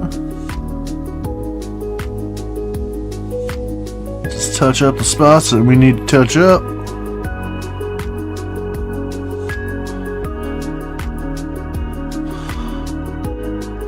Always kind of, I do this, I spin like, go left or right because I read left or right, but I always tilt up, tilt down, looks good, do a little spin, keep moving on to our next section, because I like to think a lot of, like, especially when they're doing like, what I call, assembly style painting. I like to have all of my shit set up, you know, like my colors. I don't really like going back and reapplying colors if I don't have to, because it helps speed along the process. And like I said, we're just having fun. I'm not trying to make nothing for show. Just trying to make a show out of it. Really, just have some fun. Talk a little bit. Drink a little coffee. And have a nice little time. Maybe, just maybe, and get you guys to go into that closet, man, or go back into that one place and find that box, man. Find those miniatures, drag them bad boys out in the paint and stuff. Have some fun, and maybe even go a little bit deeper into that son of a bitch, and maybe find your youth, your childlike exuberance again. Because, man, it's one thing to be nostalgic, but it's a whole other thing to build a new memory, to be nostalgic all over again with. And that's what we're doing today. We're building a happy little memory together. And you can always look back and be like, hey man, I remember I was painting this miniature that one time with that one dude. And that was a good time. It was a good time. So you got a little history to your miniature and a little story. When you actually break it up, maybe use it on your game table. Be like, man, what's that miniature's name? Does that hero have a name? Well, I guess off the top of my head, I'll name him John. Be like, John? Like, why? Like, no reason. No reason.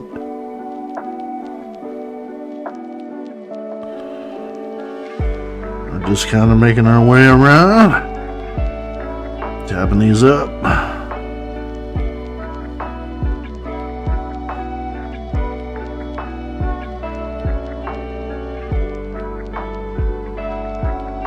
And hopefully by the time we get to the other side, we can do another rotation. And it'll be dried up enough.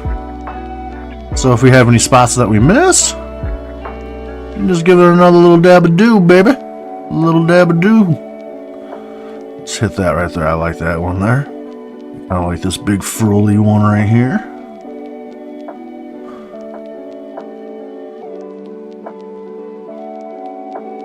And of course, I would love to see your work. I am quite the lurker when it comes to social media and stuff like that. When it comes to people's paints and stuff like that. And especially, I don't know about you guys, but if I know the person, it makes it that much better when I see their stuff. Because you can talk to that person, you can relate with them a bit, you know? And then you feel like you can approach them a little bit more easily too. And be like, man, I really like what you did there. Do you have any tips? Or, man, I really like your progress that you've shown so far.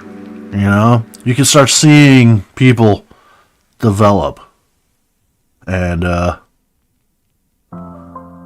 it's kind of one of those cool things about life that might be a little overlooked every once in a while. But you get to know somebody a little bit, man. You got that picture hanging out on the wall, or sitting on the old bed frame or whatever. It's always nice to kind of look at that and remember who they were then to who they become now. Kind of digging this music. It's got some sort of Asian vibe going on. Very chill.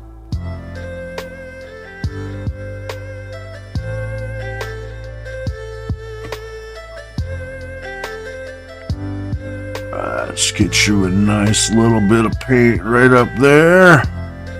Clutterous.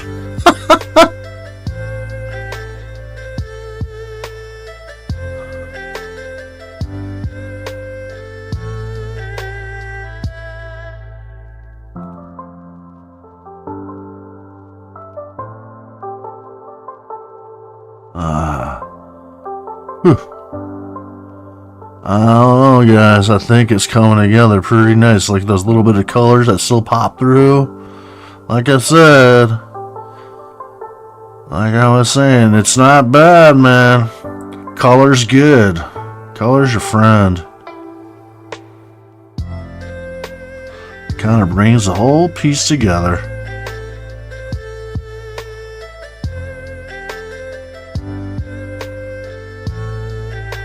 Anything else I missed? I'm looking forward to seeing what color you do his eye. The big eye, the magic eye. Yeah, I'm so far I'm just doing yellow, but I'm gonna hit it again. And then I was thinking about maybe doing like a little bit of a red wash around the white area, kind of make it like a little bloodshot, pissed off looking. Okay, cool. How you doing over there, Mr. Duke? Yeah, I'm finished the Blight Reaver. I took some pictures of it and posted them in the share your work section of your Discord. Oh my gosh! I am looking forward to seeing that. And I put a picture of the magnifying glasses that I'm using in there as well. I think that's it for me for today. Yeah, man, you ran through it then, Daddy. It was just really a touch-up, just missing some like white spots that I couldn't see, unless it was magnified like 20 times. Like the miniature's like 9 centimeters tall, and I'm using magnifying glass to see it. But then when I take pictures of it and then see the pictures on my computer screen, tell it to the camera, it's like multiplied by 20 times. So I could see so much that I couldn't see. See so much that you couldn't see. Yeah, I like that. I like that. I know what you're saying. It's like you see so much that you can't see anything because it's so blown up. Yeah. Yeah. I like the way you put that though. It's quite elegant. Look at that back though after that drying. Oh, guys, fellas. Look at that. That's what I'm talking about. Oh, beautiful. Color shifting. Undulation. Live movement. That's what I wanted. That's what we got. And I am... Looks great. Happy. Thank you. Behold me. Witness me! Yeah, you want to talk about a good song, man. I really wanted to play that during this stream, but Metallica would come up here and sue my ass, but I wanted to play Eye of the Beholder by Metallica. Maybe I could get a little short going, and then I can actually use their music without being... Says, looking good, man. Thanks, dude. Just wait till we get it with this wash, baby.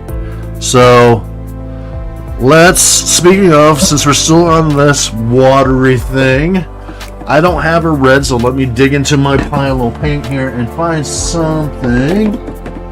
You want dark, kind of, I was thinking, because we can use a real light hand. So we got Hot Rod Red, and barn red. I'll let you guys out there in Chatland decide. What do you guys think? Should I do a wash in the eye? Should we go with like a more bright red? I'm kind of leaning that way, but also I can see how this could work too, because we're going to water it down, right? We're going to wash. So what do you guys think? And we'll use it. Hot rod red. Hot rod red? What do you got? What does everybody else think out there? We'll give you a little lag delay there to kind of catch up with this and see what you guys think, but we'll put these here and here. A little reference there. And I can get a sip of coffee here.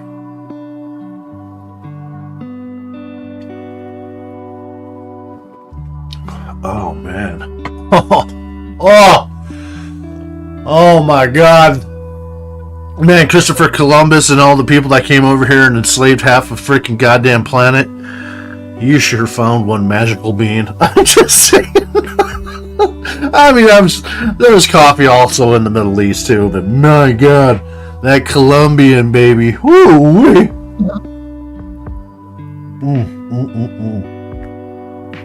Anybody? Nobody? If not, we're going to do a hot rod, it sounds like.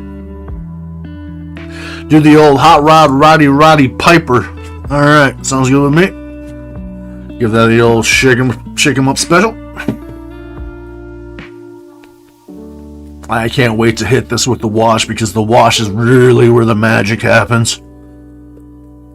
And we're going to have to go around, we're going to have to do a black wash, but I just want to do a wash first to see if the miniature itself will do the work for me for all these eyes. Hopefully they're actually sculpted into the miniature.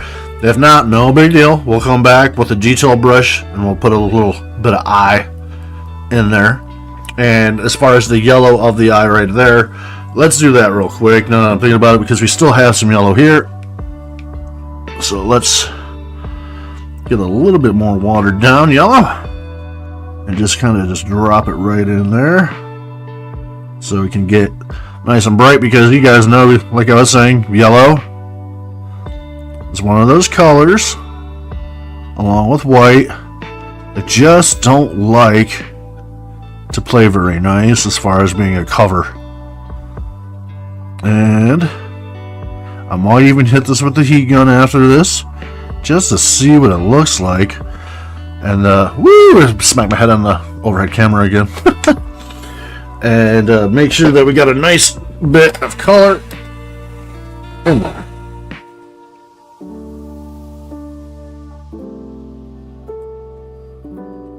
Thing is you wanna,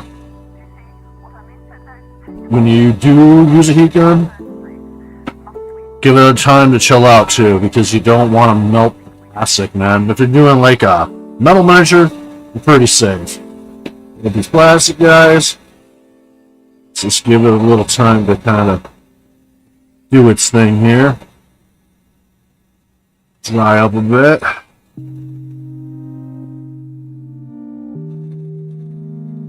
And then if it comes out a little light, or a little too dark, should I say, it's alright, because after the wash we can always go back and hit it with one more highlight. Kind of bring it all together. Let's see if we can hit some of that light there. Yeah, not bad. I almost wonder if I got a filter going right now or something. Oh, I do. I wonder if that's applied to this and that, because I'm wondering. Let me see here. I didn't even think about that. This is green. Oh, no wonder. I'm like, why does that yellow look so dark? Because the green filter is being applied to this right now as well. It's like this Mountain Dew Candace that's being voided out.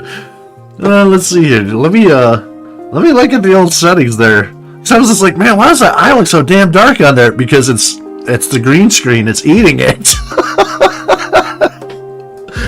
Oh, that's funny. Let's see here. Let's jump over to this. Let's see here. Where is it? Phone cam. Phone cam. Phone cam for Shameless Saturdays. Phone cam. Let's go ahead and check the properties on that again. Okay, that seems good. Let's see if there's any filters that I put on there. Yeah, I got a chroma key for the white. Okay. That's what's going on. So white's really close to yellow. Let's get that out of here. That doesn't... I must have made a mistake there thinking that. Would you like to remove that? Yes, I would. Boom. There we go. Look how much yellow that is now. Alright, that's better. I was wondering what was happening there. It's like, damn, that yellow is not popping for shit. There we go. Much brighter. A lot more vibrant. The ultimate test. Does it look like a Mountain Dew can now? Hey, alright. Oops!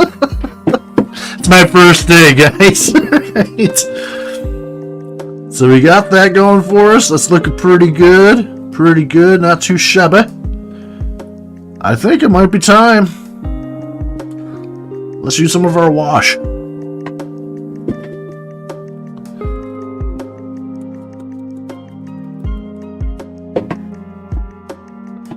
We're at this little jive that I was using earlier.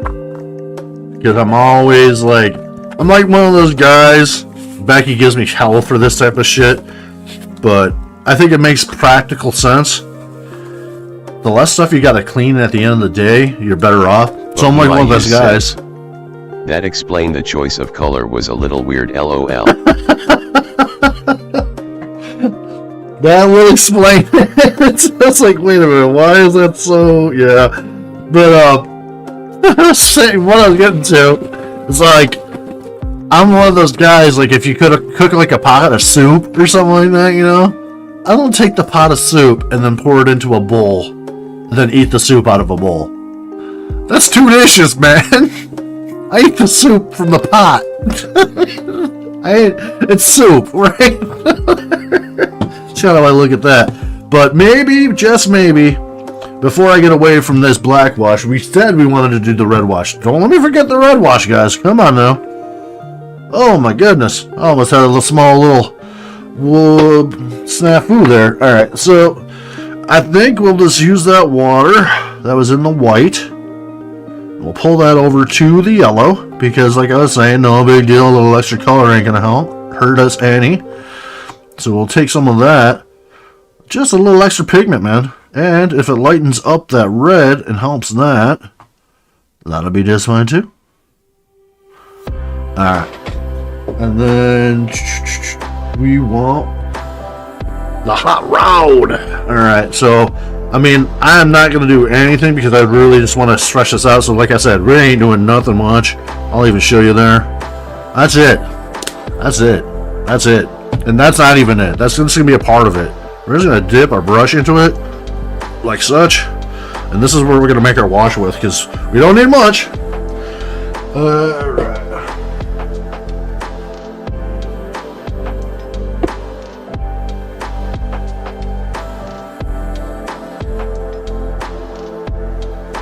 No, it's almost like a rosy pink right now. That's not bad. And I really just want it from the corners and drag it outwards. So that's what we'll do.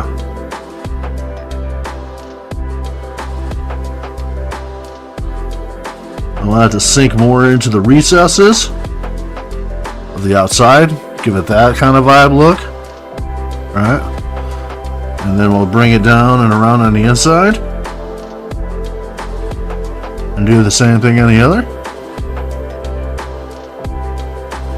Hopefully you can see that. Sorry.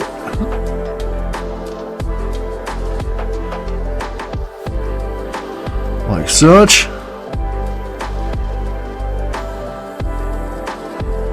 So, sure, looks bright now. But like I said, everything gets a lot less bright when we dry it. So let's go ahead, take our beauty back to the old salon here.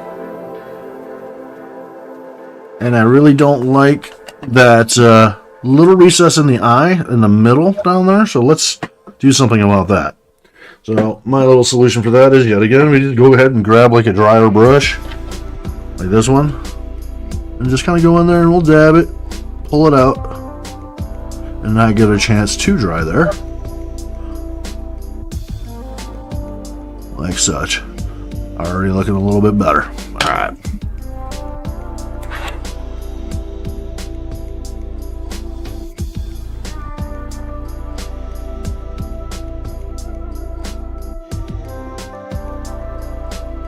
Alright, now, to maybe bring it up to the next level of kind of making it look like an inflamed, bloodshot eye, we're going to use that same wash, but we're going to use a detail brush.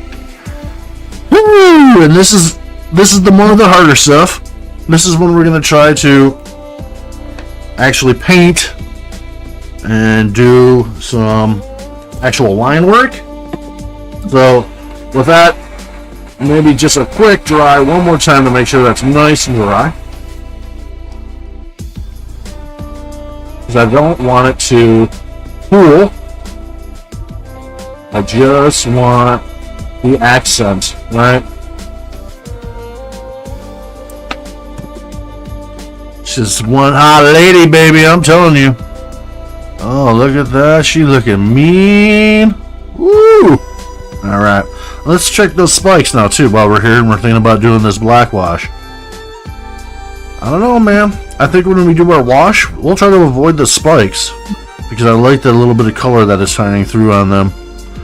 You can see. Yeah. Like I said, it's all going to tie together real nice. I think we'll be just fine.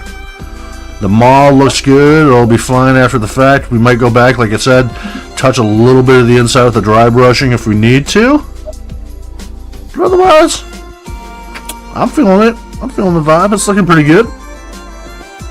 Alright, so with that, it should be pretty dry by now. Let's go ahead, and I'm even going to do it one more time now. Just another little dab will do of that hot rod red. And just a little bit on the detail brush. Right, just a little bit. Like I said, a little dab will do you. Dry off my thumb. Alright. And then we're going to use my rinse. Here, I'll show you. So this is our rinse water, or our waters that we've been using, you know what I mean, our washes. So I want to make a second wash right here. I'm going to take that. I'm just going to spin it out right there. Then I'm going to take our wash water to bring that into that. Spin that around a little bit. I'll do it one more time. There we go. That's it. That's all there is to it, guys. There's a little building up the color, right? Building up colors. Alright. Hold your breath, because here we go. We're going in. Woo! Alright. So we want it to fragment out a little bit, right?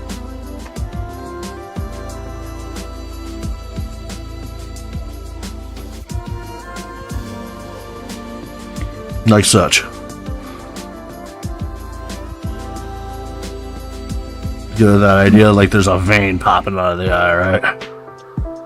And we'll go and we'll take that and we'll bring it a little bit further back into the corner. Make it a little bit wider. There it is. Boom. And then we'll come back, and then we'll think of like almost like drawing like a little lightning bolt. So we're gonna barely touch there, and we'll barely touch right there, and I want to go that way, so I'm gonna flip so I can get that nice little detail like that, and then a little touch right there, and just a little touch like right there, just a little touch, a little touch here and there. See, now we get this magnificent bulging eye.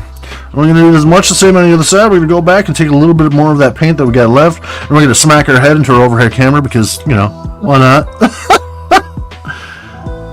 And I want to get really just into that corner more than anything to give the idea that it's there. Bohemiu says, 11 eyes and no hands for the eye drops.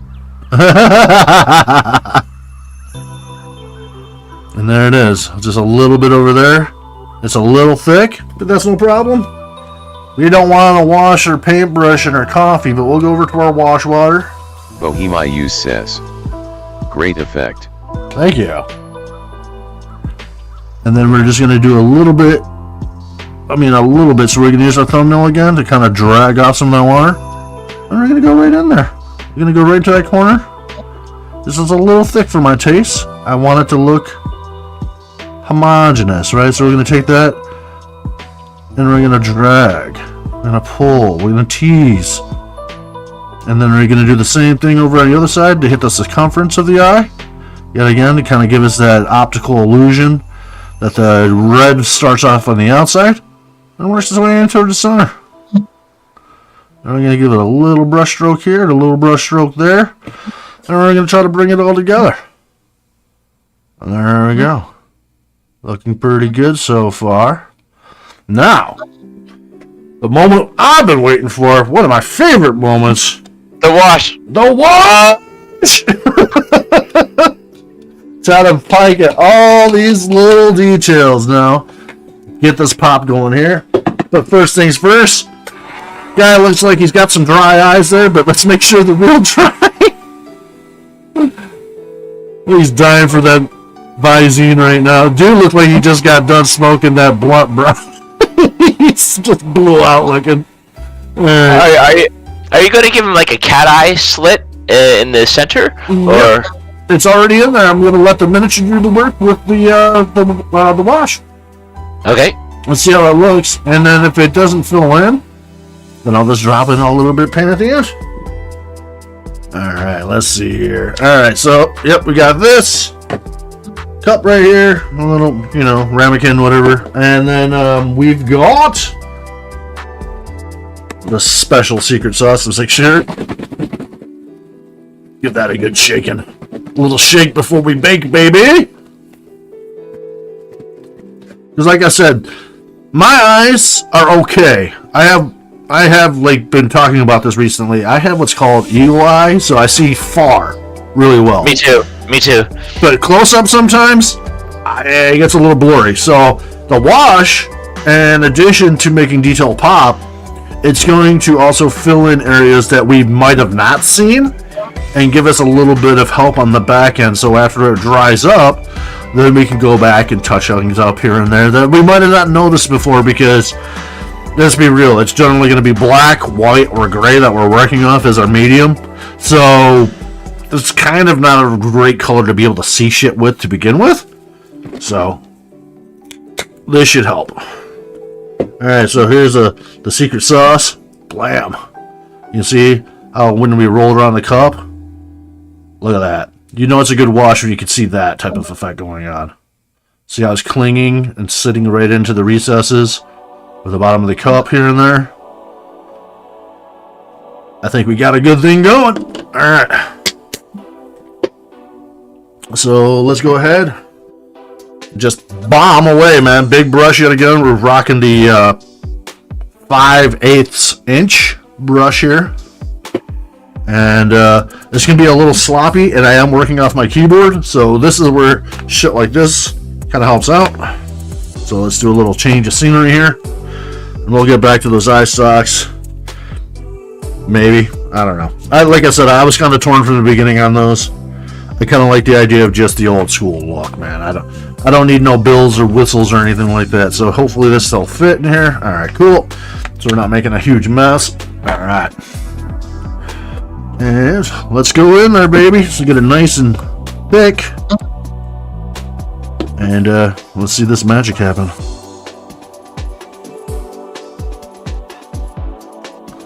And it's alright if you get too much. It's okay. Just push, pull, tease, pull it around. Blob, dab. Pull some of that shit off. We want those details still to pop out.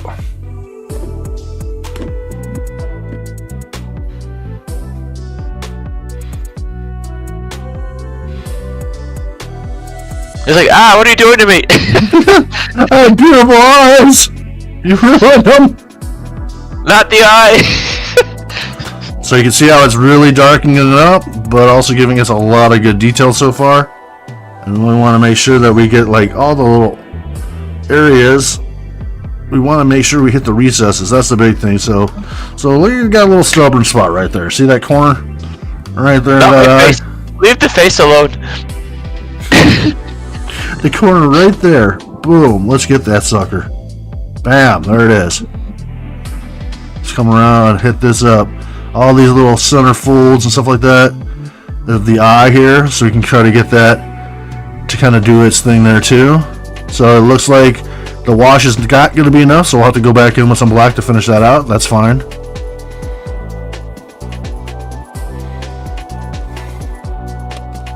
Alright. That looks pretty good. So far, so good. What do you guys think about that wash, huh? Pretty nice, I think. Really starts to bring it all together.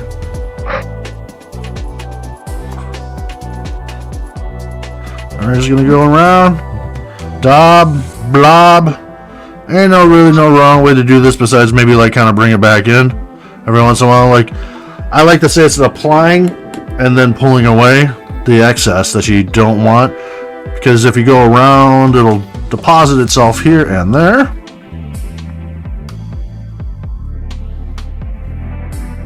And if you don't like it, it's alright. Just pull it away. You got plenty of time to work with. It's wet. Get into those cracks, you know? Get in there, baby. There we go. Yeah. Yeah, man. Let's get into those teeth a little bit better.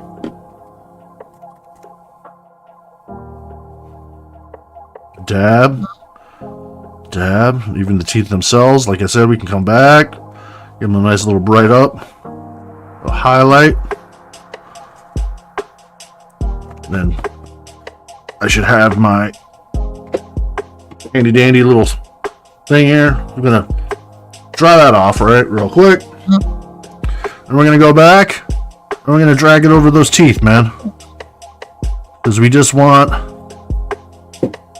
the recesses, right? We don't want the teeth. We made them white for a reason. So let's get them white again. Let's get them nice and pearly, baby. Alright, so kind of drag that off.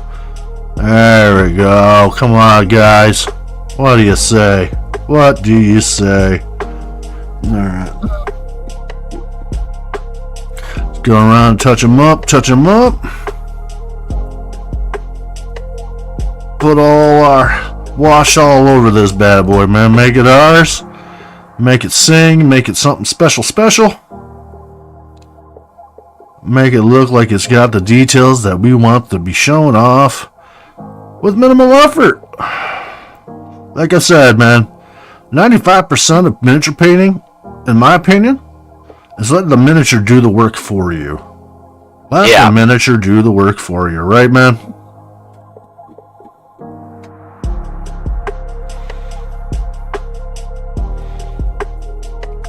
Little dab-a-doo, little yabba-dabba-doo.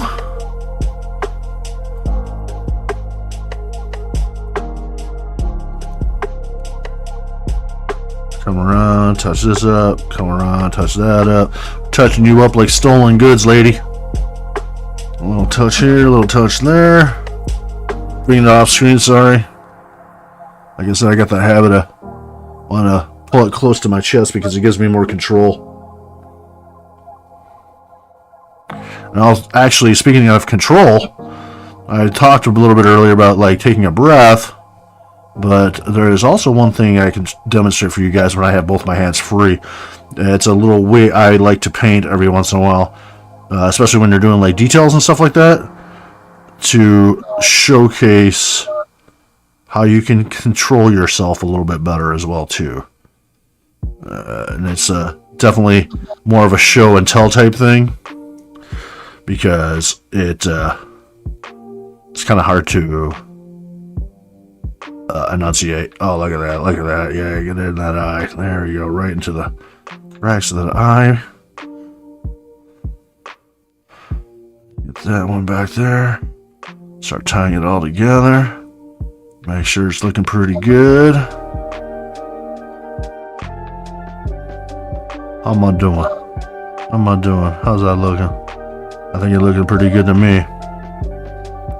See, now you can understand why the bright colors were really what we wanted. Alright, you want to be stubborn? That's alright. Look at that. That piece coming out. Whatever. I'll hit you with that right there. Boom. Alright. Want to be like that? That's fine. And try to grab it somewhere where it won't look too terrible, like with my fingers. Pull it off. Stick that back in there. Or you know what? Whatever. Oh. let's just let it dry on the side. We can plug that right back in. Those are interchangeable eye stalks. Yeah. See, interchangeable eye stalks, man. You can like plug and play them. Oh, neat. Yeah, so like here, I'll show it like this right here. Because the eye stalks for a beholder each do different ray effects, so they made like the eye stalks like detachable. So you can take them out and pop them in and stuff like that. But like I said, I'm not really too. It's D&D. Come on, guys, have a little imagination. Like, I know we like to put everything on a battle board nowadays, but there's still something. I mean, man, when I started playing D&D back in the day, there's this thing that's called Theater of the Mind. We would just imagine it all.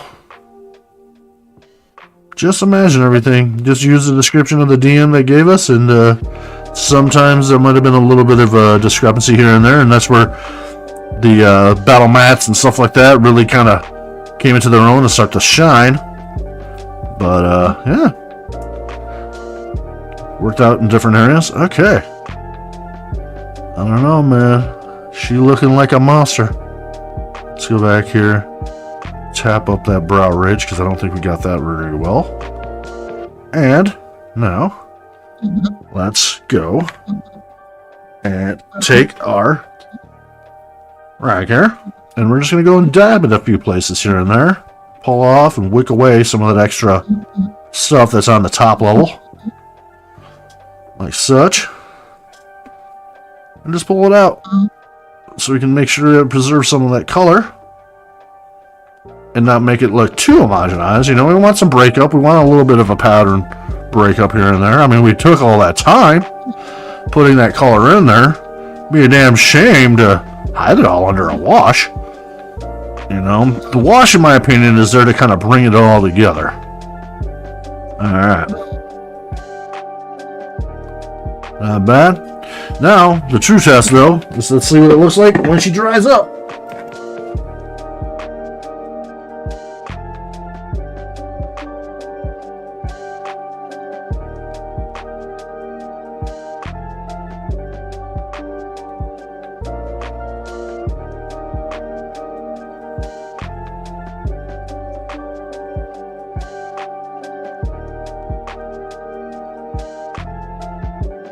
Like I said before, everything looks darker when it's wet. It's gonna dry up. It's hard to gauge or judge any of this stuff while the paint is still wet. So if you don't have anything to help you speed that process along, as far as like a heat gun or hair dryer, something like that, you might have missed a spot right there. Let's see. That's another reason why we do these things that we do. Let's go ahead and just find one of these smaller brushes. And let's go in there and tap that bad baby up. Right there. You see that? I saw it. I noticed it.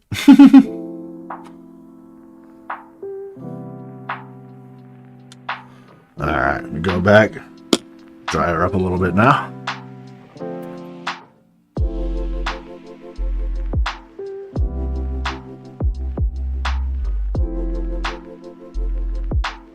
A little bit right there.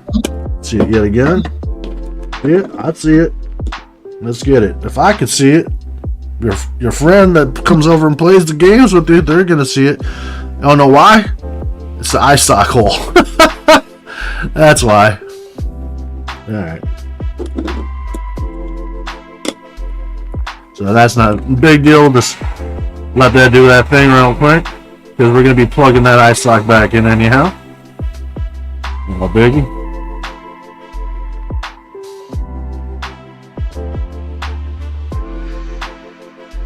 See, look, it's brightening up already. It's losing a lot of that dark pigment as we dry, and it's going into the recesses and settling those paints into the recesses where we want it to go. And we can always come back, and much I will do, because, you know, I want to do good work. I want to, you know, I like the beholder. The beholder deserves a good paint job. I'm gonna keep on going around, keep on touching her up here. And it's looking pretty darn dry. But we're going to let it sit there because we don't want to cook it. And let it dry here for a second. What do you guys think so far, huh? How's that looking? So let's go back and grab our black. A nice little detail brush. And let's see if we can hit that center eye here.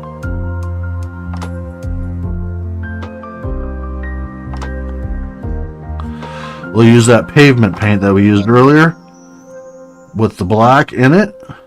It's going to be more of a gray, but we could fix that. We'll just take a little bit of our wash here. We'll take the brush that we use for our wash. And you know what? Why waste it? I'll take that wash and we'll throw it over into the black.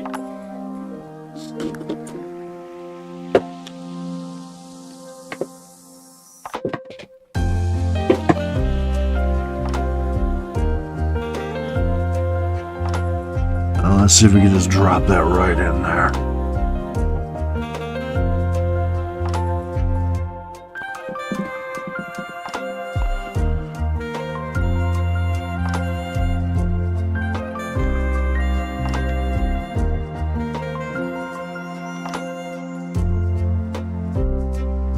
Marvelous. Maybe just a little bit more around the edge there.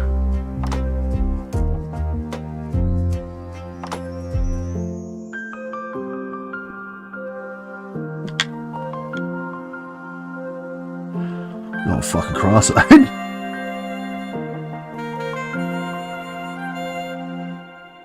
Alright, like such. Just touch it up. Might have got it a little too much there. It's alright. Just work that angle down.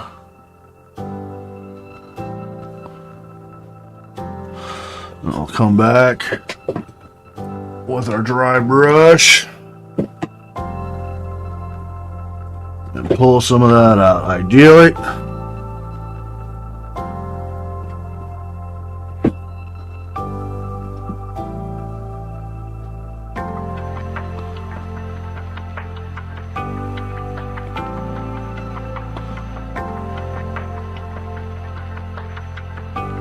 There we go. A little bit better. Alright. Now, sit with this again one more time. See what it'll look like after that. It's all said and done. Should give us like that iris effect, hopefully. Sew to the bottom and let the other part pop out. Kind of give it that little, I don't know what the hell they call it, but the little bit of like white that reflects in an eyeball. Kind of give it that idea, like it's kind of rounded. Give it a little bit of that detail, a little bit of that kind of look to it. And it looks like it came out okay. Almost seems like the miniature was made that way. Good detail. Alright. Now, it's a little dark. Yes, it's a little dark. So, what we're going to do is I'm going to let this dry for a second. So, I'm going to go do the thing that I do. I'm going to step away for a second here, give this a good 2 or 3 minutes to dry, and we'll finish this bad baby up, man, because I think it's pretty good. We can maybe also come back, we'll do a little detail touches on the eyes here and there, but overall I think she's coming along just nice. And maybe let's see if this is dried off yet. We can pop this eye socket back in here.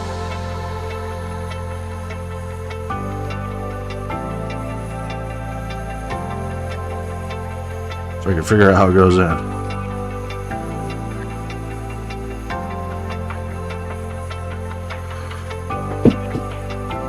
A little light might help. That's keyed like that. Okay, there you go. There it is. It's a beautiful thing. And I might even go back with white and kind of maybe tap a little bit here and there. You're gonna use some white again to kind of bring out that final little highlight again, brighten it back up a little bit, and it'll fool the eye and make it look like everything is kind of a little bit more broken up and a little bit more homogenized in the look. Alright guys, give me 2 minutes and I'll be right back. Let me know what you guys thinking. I'll come back and check you guys out in a second here.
Oh, weird.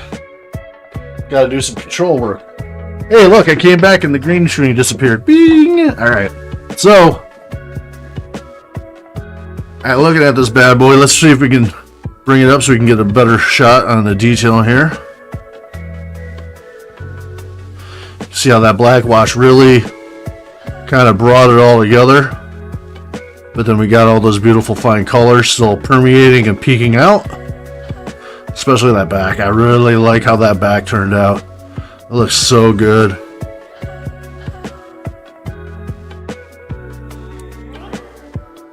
So it's a little dark, a little muddy in spots. Like when I first put it on, it was maybe a little heavy up there. But it's alright. Because like I said, we'll go back in now. We'll take a smaller brush. I believe this is the optometrist appointment special. It's a brush number 6. It doesn't really have a measurement. I think it says 7 millimeter. 7 millimeter right there. Alright. So yet again, we're going to go ahead and we're going to dab a little white onto the end of this brush. And I'm just going to rub it around on my hand to kind of get it buried into the bristles a little bit. And it's got a little color on there. You can see also from kind of ran into it. That's fine. That's fine. We like color, right? And then we're just going to go back and we're just going to go against the grain again. And we're going to drag and get some subtle, nuanced pop. Hopefully.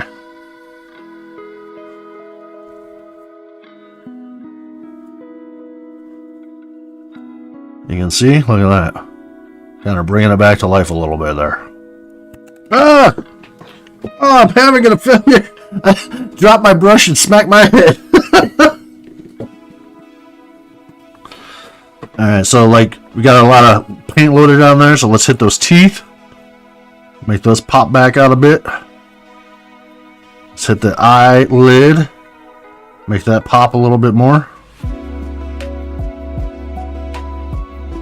See, look at that. That's what I'm talking about. It's little details, man. The devil knows them really well. So maybe go along and hit the ridge of those gums, some bottom teeth. We're just taking our time. Try to go against the grain and everything, so the paint has something to grab onto. Up some of these stalks.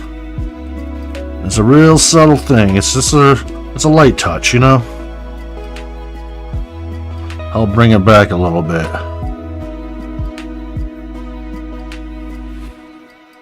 make it a little less muddled, a little bit more dimensional. We'll even hit up some of this other stuff, and let's go back and get a little bit more of that paint. And I kind of like the color in there too, so maybe we'll touch just a little bit of that blue wash. Put that in there as well. Go around and around until the wash is gone. And it kind of has the same color palette, as we were working with before. And let it do its magic. Like such. Just trying to grab the edges of everything to give it that natural, like, light look. Like light is hitting all the edges first.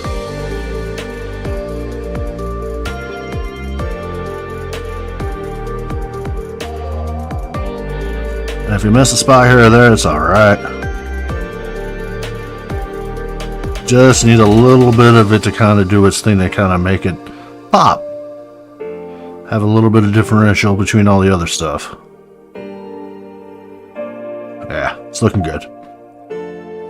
Like these corners like that. See, just that little touch helps draw some color out again. It's amazing what our eyes can do. Our eyes will do a lot of the work for us. It's like it seems as counterintuitive sometimes. But we are quite an amazing species when it comes to this whole color profile thing. Field of view and such. Look at that.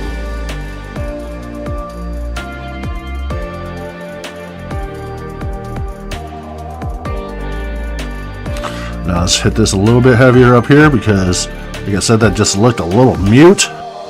So we'll hit it with a little extra white.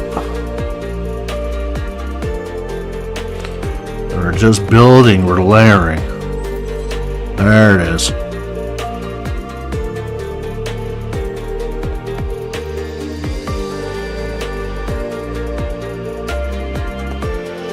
And we got a little bit of that color still coming through. Look at that, like the purple and stuff, and the darker of armor plates.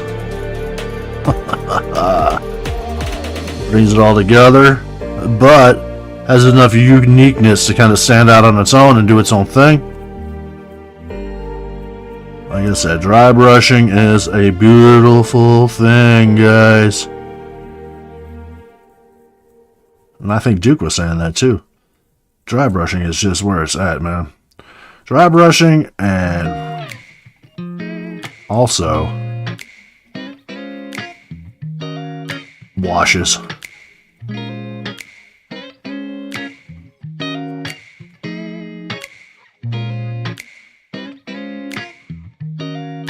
Just kind of going around, seeing what I see, hitting it up, letting it do its thing.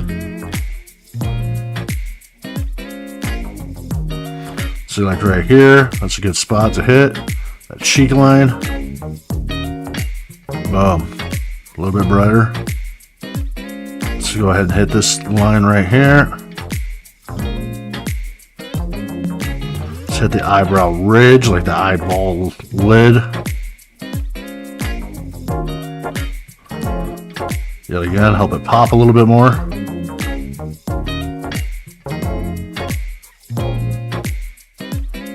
I don't know, guys. I think she's looking pretty good.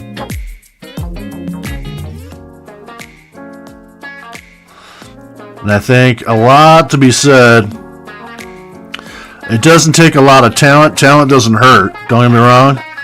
But the old saying goes, how do you get to Carnegie Hall, guys? Practice, practice, practice, man. Practice. Practice makes perfect. But I also like to say that perfection is unobtainable. Perfection is not something you'd ever should be able to obtain. Perfection is something that you strive for. You strive to do perfect work. But let's be real. Nobody's perfect. Nothing's perfect.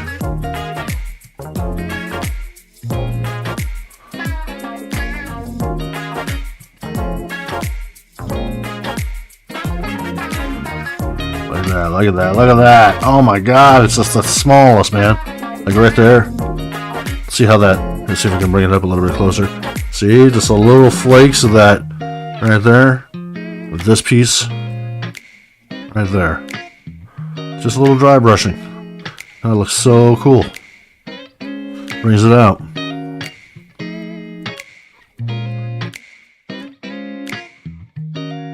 And then a few more times, just make sure we got it nice and good. Looking good, looking good. But I guess to kind of go back to what I was saying, practice, talent, it's all helpful. Let's even hit those eyeballs, bring those back to life. But I think a lot of all of this stuff when it comes to painting, miniatures, or just doing anything in general in your life, it's not so much about anything else besides technique. Learn a few techniques here and there. I think you'll be doing just fine. Like I said, a lot of this stuff wasn't a lot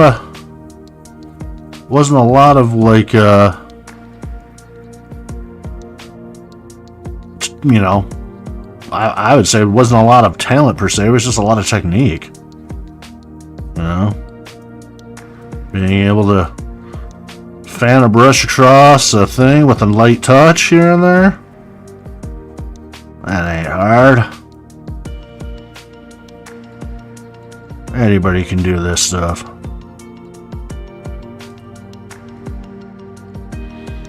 As long as you're happy. I always want to come back to. As long as you feel satisfied about what you're doing. Try to go against the grain right there. Grab that paint. That's it. Grab it. Get in there. Grab it. Yeah. Right there. Those edges. Grab it. Okay. You can be a little firm when you start feeling the paint run out. Because you just want it to grab. Grab it.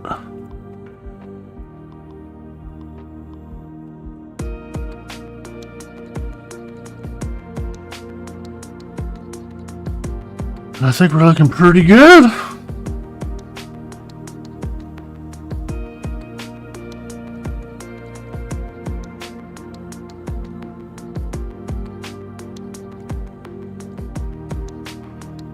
Maybe right there. See, there's a little dark still there. Adds a little character. Let's compare it to the other side. See how that just looks a little bit brighter on that side compared to this side? So let's go back. We'll touch that up one more time.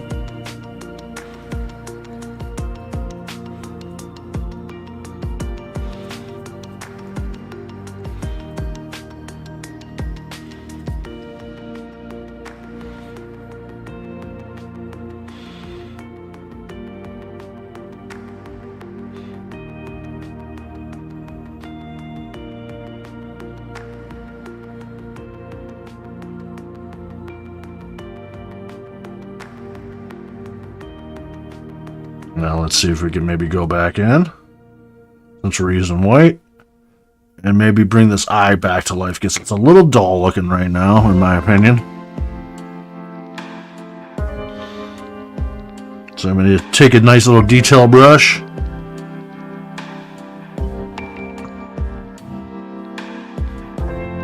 And I'm going to try to work against those little lines that we had in there to try to give it. Might need to be a little bit wetter. Give it the idea of separation in color between the white and the red. Just, you know, make it pop a little.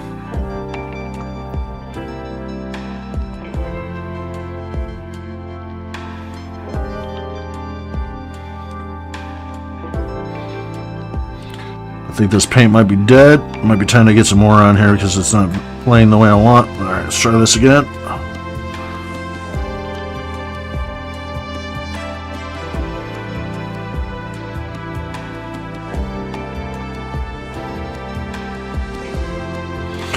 And here, let me show you guys something. See how I'm doing this stabilization here?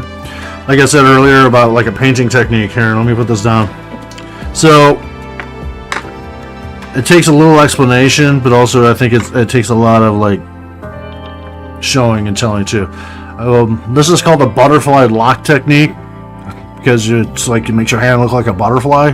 So if you can, take the miniature in one hand, or take your paintbrush in the other hand, and leave your pinkies open like this, right? And lock your pinkies together somehow, like that. Have them intertwined, and then if you can, see my elbows here, use your elbows and put those on a stable area, and you build yourself essentially like a little tripod, if you will. So you can be a little bit more stable when you go in to do these details. So I'm going to do that right now. Just grab your hand with the other hand, essentially. Find a place that you're comfortable. And let her rip.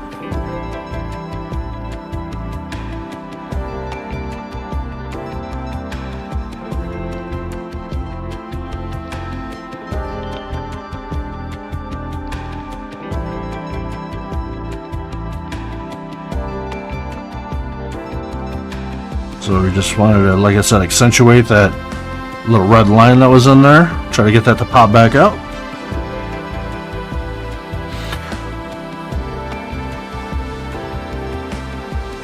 It's all about stabilization, breath control, and really, you should be kind of feeling that vibe anyways, right? We're having a good time painting.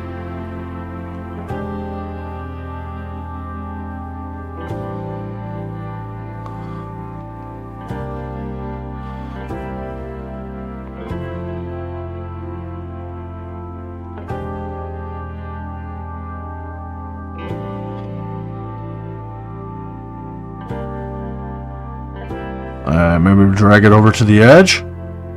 That looks a little sloppy on that corner. So we'll, just like the dry brushing, we're just going to nick the edge of the outside of this eye here. Try to bring that all back together, like such.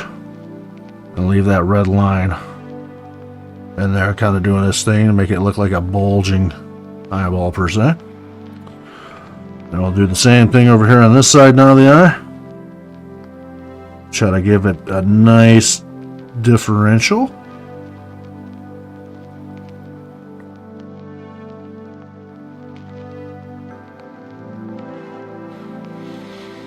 It's all about linking your hands, like I said. Just get get your hands together and give yourself some extra stability when you're doing these little details. Try to drag from the inside out. You get the crust of that eye right there. And then maybe when we put this thing in here, it will kind of do its thing. I don't know. It's really foggy. I think I might take this to the bathroom and wash it real quick just to see if it looks any better, and maybe use this as like the lens over the eye here. But if it doesn't really clean up, we might just not use it. So give me a second. I'm going to run this to the bathroom real quick, hit it with some soap and water, and see what it looks like.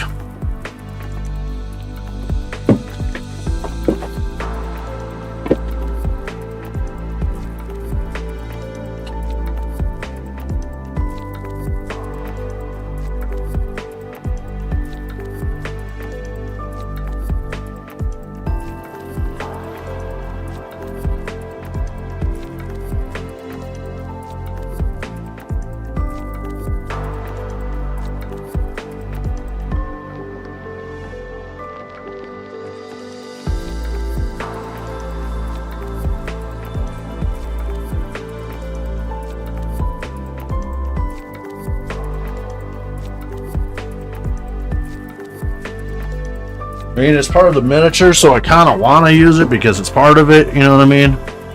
But also in the same stroke of things, it's like, sometimes you just gotta go with your gut.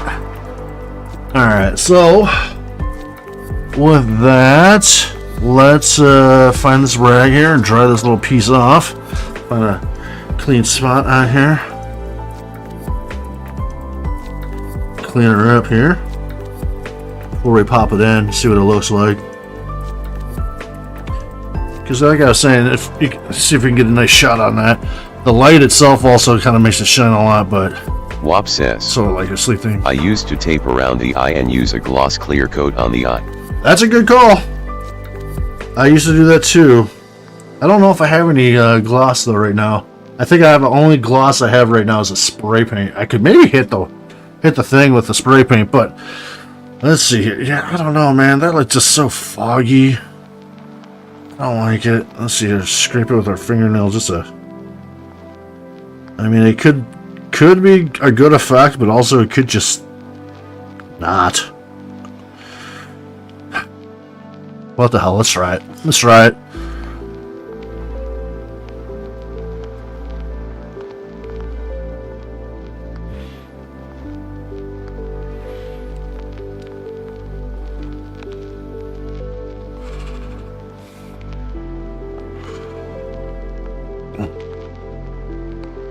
Get it nice and seated in there.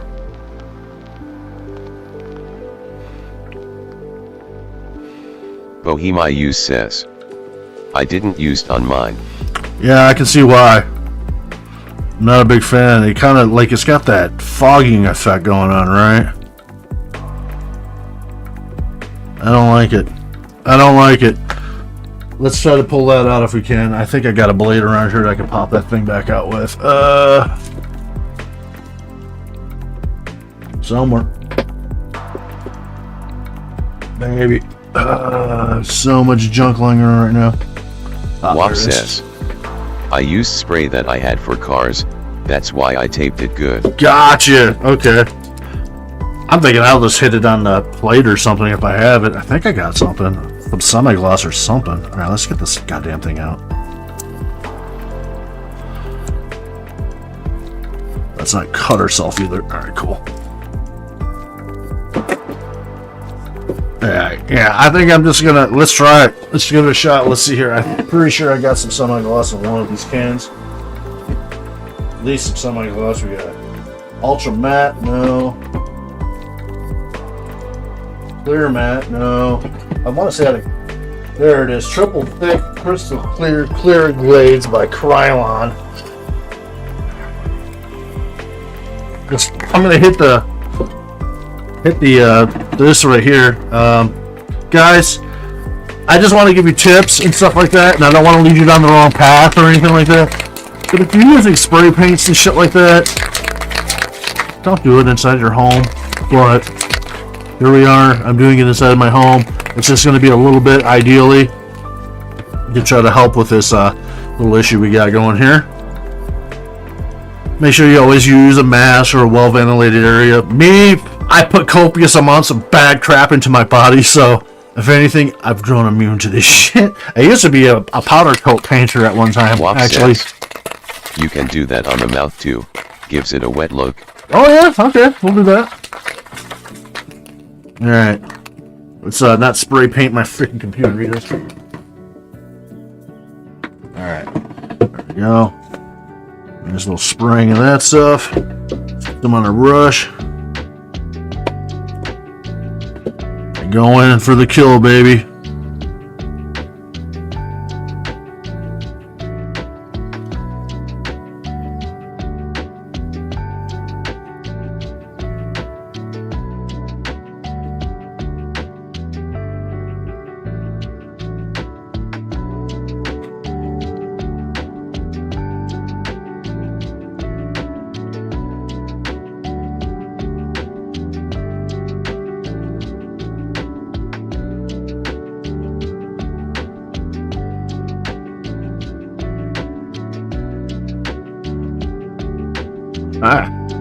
Not too shabby.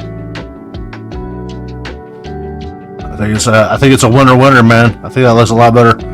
That pink down there, we might hit that. We'll just reset something in there. We'll recess something in there, some dark color or something like that. Because I really don't like that. Right, if I can show you right there, that pink. I don't like that. All right. So all right, now we'll go back. We'll fix that up. Let's hit the teeth.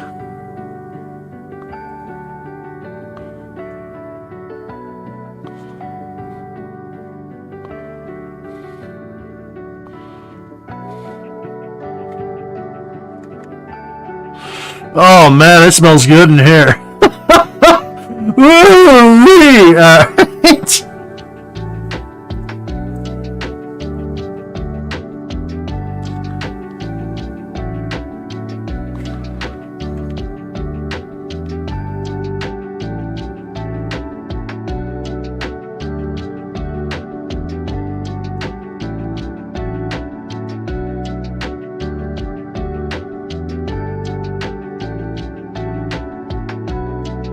Hit the gums even, give it that little shine.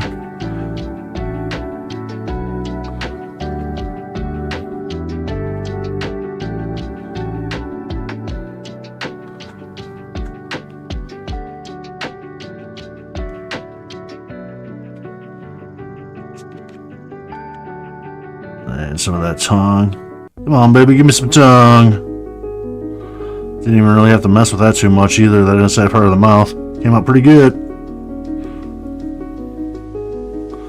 Just want to hit it with some of this because, like Wop said, that's a good call. Touch it around here and there. It doesn't have to be perfect. Just to catch the light and throw off a little bit of reflectiveness every once in a while would be nice. Wop says, my favorite part of painting is the fumes. Here you go. Alright. Don't get on my computer. That's all I care about. All right.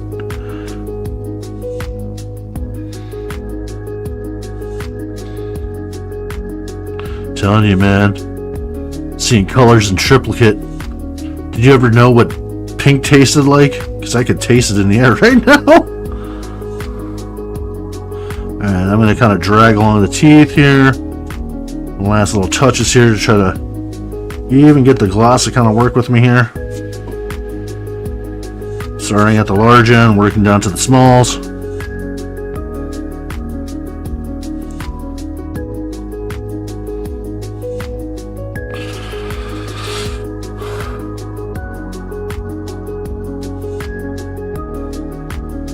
A little bit of a sheen, a shine.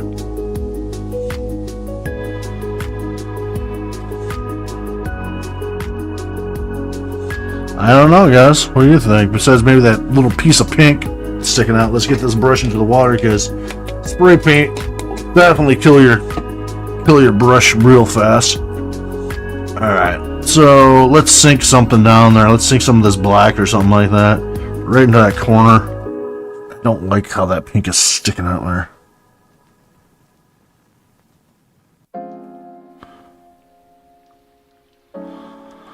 Just like such. Just like that. See if it can actually work its way down a little bit more there. And then let's go inside the eye a little bit here. Just to help. Yet again, kind of break up that color differential in the eye.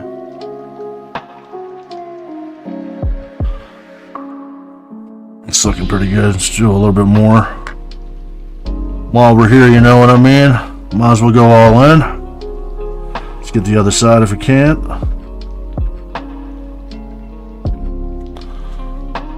And around the top of the eye line. Just want us to catch those little folds. Oh my god, am I getting high? I think we're getting high, guys. Woo! Just like that. Wop says, nice gleam on the teeth. Thank you. I think they came out pretty good too. Even like, look at the eye. The iris part, man. Like right at the center. That's why I had to let that do the thing it did and like fall in there. So now we have that nice yellow to catch the color. Or catch the light, should I say. And bounce it around. Oh my gosh, that's amazing. I think we did alright, guys. I think we did pretty good today.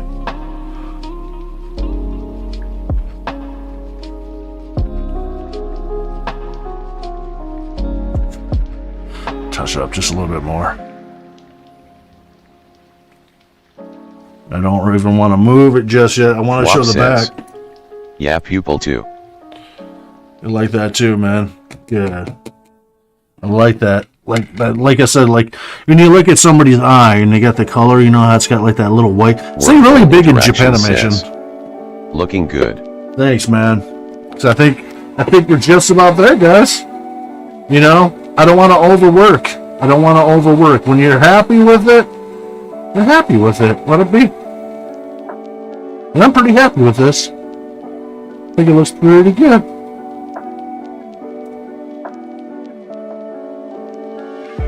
Besides maybe painting up the base. You know what? One more thing I think we should do. Let's go around and see if we can do a little detail on the smaller eyes. Just make like little cat slits or whatever. Kind of like a slit like a cat eye. Otherwise, I think we're doing pretty good. Let's dry that up. Make sure that's nice and dry before we do a little spin around. So I don't want that paint to come out of that corner. I want it to stick there.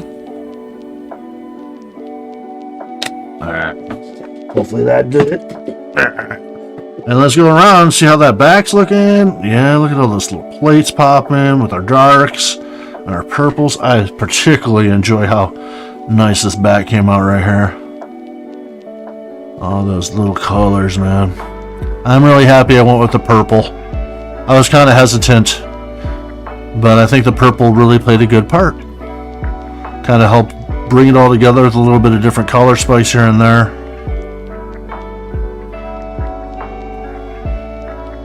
And that eye right there when we hit that color so you can see it bending. Whoop, whoop. Yeah. It's alright by me, guys. It's alright by me. I find it acceptable. Definitely looks like a beholder to me.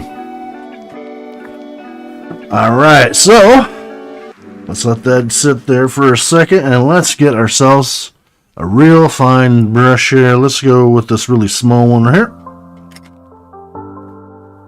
About yay big. This is a 3.0.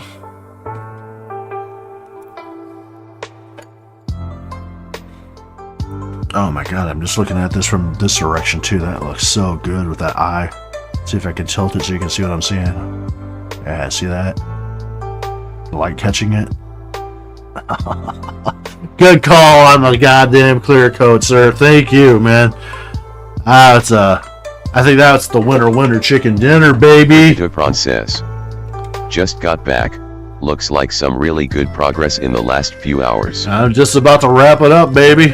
We're gonna go ahead. I didn't even crack the jet black. I guess the jet black was saved for the end here. And thanks for coming back and checking us out here because we're about to call this Gucci, baby.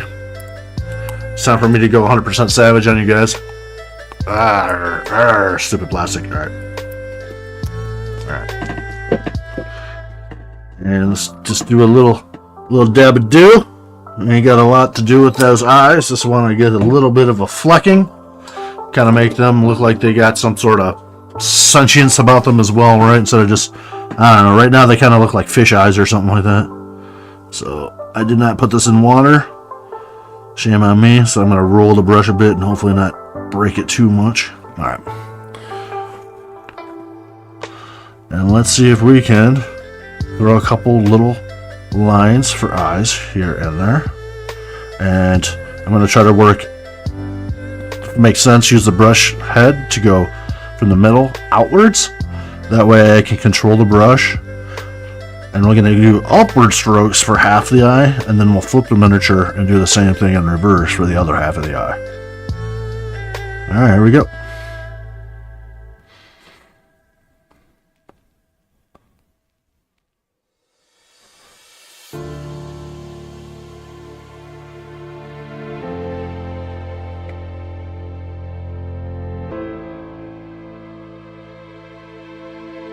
Wormhole Interaction says, have to go but really enjoyed this kind of stream, brothers. Glad I was able to catch it.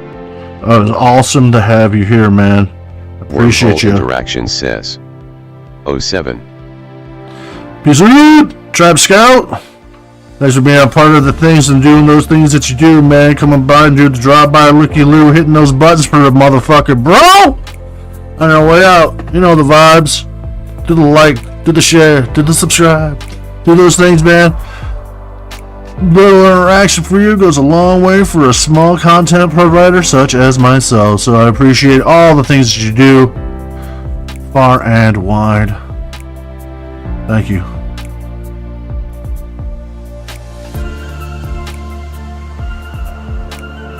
Brigitte Princess. The Bob Ross of mini painting. Definitely looking forward to the next one. First Saturday, man. First Saturday of every month. I like to say that you guys can always catch me over on the Discord because that's kind of where I do the things, where I throw up the things I'm going to do, have a little backstage kind of a conversation and stuff. And just like Duke, he was here for a minute. I think he might have dipped out. I don't know if he's still here, but if you want to, jump up on stage, have a little conversation on a Saturday, maybe drink a little coffee, you're always welcome. You're always welcome, man. Just gotta be a Discord member. Just to get to know you a little bit. I ain't trying to vet you hard or sweat you, So to make sure that you follow the simple rule that I have. Don't be a dick. That's it. Everything else, fine. It's cherry with me, man. It's cherry with me. Alright, so that we missed. So let's go back. Touch that up. Just take a little water. Thin it out too.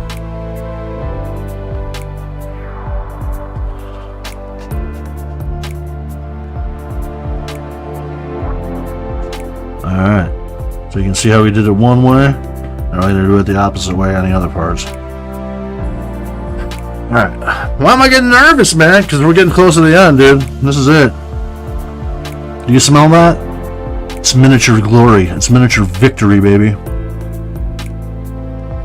I want to link my hands on this one too because, like I said, stabilization's the key, right? So if you can get your hands to touch in one way or another, it's all physics, man. It's all physics.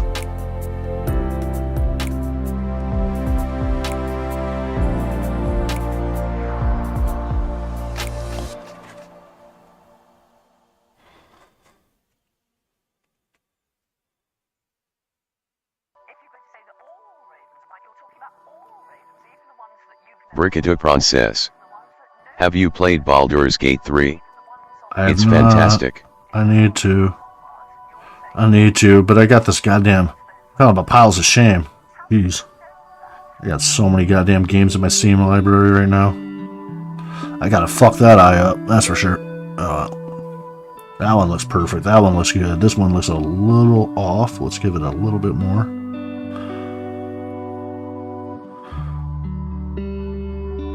But I don't know, man.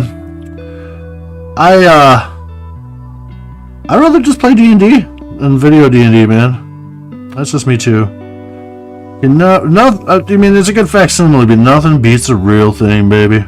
Nothing beats a real good game of Dungeons and Dragons with some good folk. And speaking of, might as well throw this out there. I have an opening now, as well, for our Friday night. It is a modern campaign. It's a zombie game. It's called Dawn of Night, pardon me. And it's a zombie survival style game that we've been running now bi-weekly. And we have an open slot. It is a free to join game. You just go through the Discord and check out the pinned posts. And sign up through Start Playing. They'll ask for credit card information and stuff like that. And it is advertised for $25 per play session. But it's free. I go in and I reset the value of the game itself. So if anybody wants to jump in on that, or if you happen to be a fan of HeroQuest, it seems like a few of you guys, if you're kind of doing the things coming through, we also have an availability right now for HeroQuest on Sunday. So if you wanted to get down and play a little HeroQuest, we do that about 1 p.m. Central Time. That is a live stream game versus the Dawn of Night game is a private game. We play offline. But we will be recording next Friday, actually, because we have like a mid-season finale coming up, and I put a lot of effort and work, and it's growing to a crescendo, if you will, right now. So I wanted to record that and do some editing, and I'll throw that up on the channel. No guarantees as to when. I'm just going to can it next Friday because we do Fridays. We start at about 6 p.m. Central Standard Time, and we play roughly about 3 hours, sometimes a little over, though. We get caught up. And just like my head on a fucking overhead camera. Alright, so I'm going to go back now with this yellow. And let's try to fix some of these things that just looked wrong. Touch. Pretty good. That looks pretty good. Where's the one that... Yeah, this one back here. That's the one that... Looking at me crossways, brother.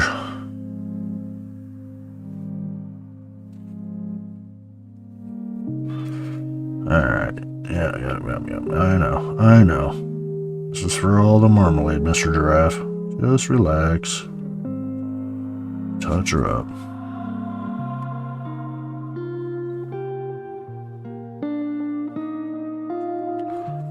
And wipe off that broad ridge if we can.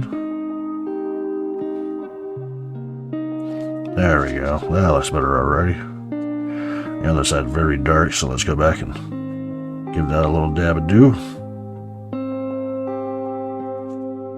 Might have to come back around on this one entirely. Because, yeah, it's looking a little jacked up, man. It's got goddamn blue eyes, man. One blew this way and the other one blew that way. Alright, looking pretty solid everywhere else. Maybe just a little bright touch up here or there. Just to make those eyes a little bit more phosphorescent.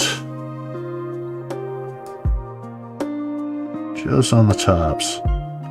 Just to help them pop a little.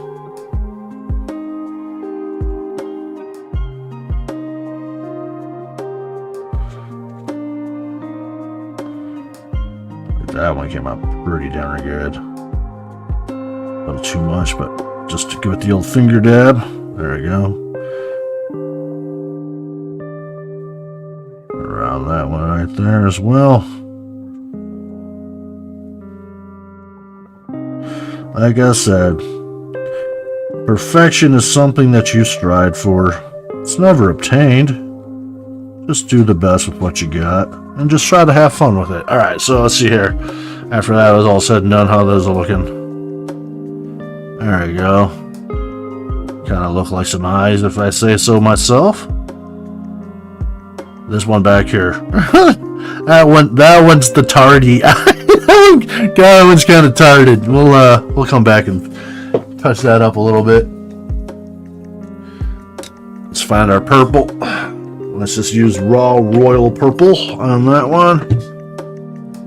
And just kind of cover it up from the outside, because that'll be a lot easier. It's always easier, like I said, you start on the inside and work your way out.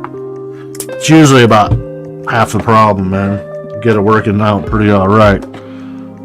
And you know, smack your head into your freaking overhead camera multiple times. Alright, so. Actually, that ain't so bad. Oh, I'm looking at it. Let's see here. How do we want to get in there? Like this. Just a little touch. Just a little touch. Just has a really open eye. Just noticing that in the mold line. Just like that. Just like that. Not bad. A little bit of a correction on that. We got that other eyelid on the other side. So let's just try to tap that up a little bit, just to kind of bring it back together and look at more like an eyeball. Like such.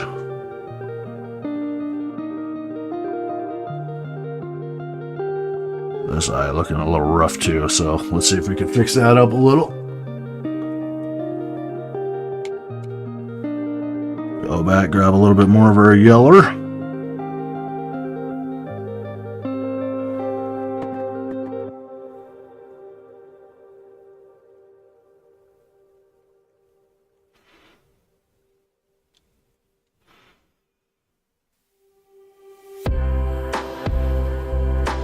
Just enough to give us the idea of what's going on there. Doesn't have to be perfect, like I was saying. A lot of time, anyone that's going to be critiquing this stuff, they won't even notice it. They really won't. You know, they're playing a game at the table. If it looks good at arm's length, you're good to go. If it looks good enough, they'll pick it up and look at it, maybe pick some stuff apart, you know, but that's alright. That's alright too. There we go. Help that eye out a little bit, right? Let's do a little bit right there. Like I said, we're just detail brushing right now. We're just adding a little bit extra oomph, a little extra pop to the outsides. Yellow against black, you're always going to get a very nice contrasting color.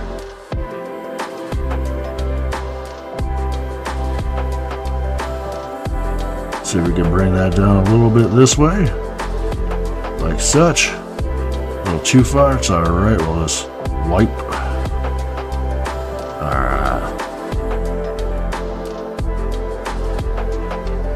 Yeah, that doesn't look right. It's alright. Let's take a little bit of that black.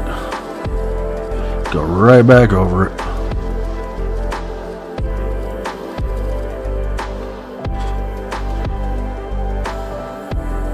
Nice and wet, nice and fine, easy breezy, so sublime. Like such. There it is. And I don't know, guys. Eyes are looking pretty good to me. Look like they're kind of looking this way and that. Maybe look at that back eye over there. That poor back eye in the background. I can't even get no light on him. I think we just might leave it. Yeah, I don't know if you guys can see that. There we go. That one eye back there. It's got a little touch of paint. I don't even know if we painted it, to be honest. So, why not just hit it with yellow and then go in with black and make our lives easy.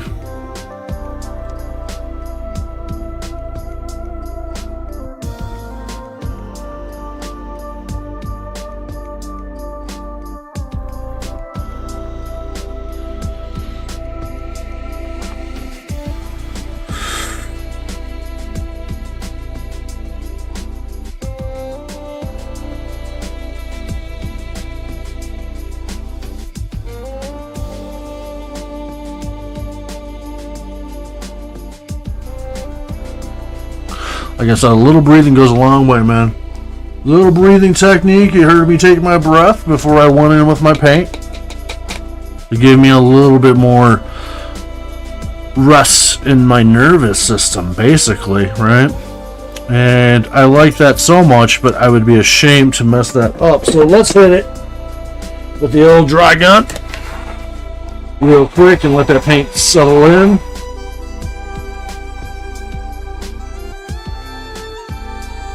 So I don't want to smear it, just got a nice coat. Alright. And yet again, I'm going to take a little dab. I'll even take a little dab of my Jet Dry Made washer and pull out some black. Just to make sure we got a nice bit of flow aid in our brush tip. We're almost like at a stage of almost like calligraphy, if you will. You know? We're almost like a paint with a pen. Painting doing a thing with a pen with a brush. And that's another tip too. If you guys ever want to work with this stuff, if you get a nice fine point Sharpie, that'll work. It works for me. I've done it before. For stuff like this, for little details and stuff. Trying to find my distance there. There we go.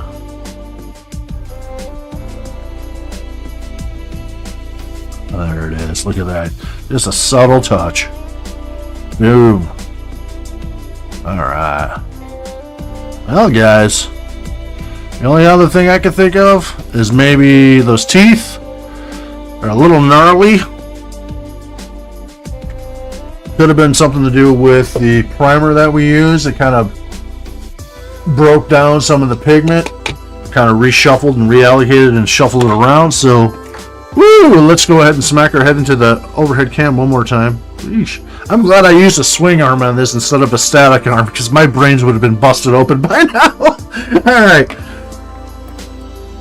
And do that. A little white. one more time, a little dry brush on them teeths, just to help them pop a little bit. And I'm just going to use my hand again.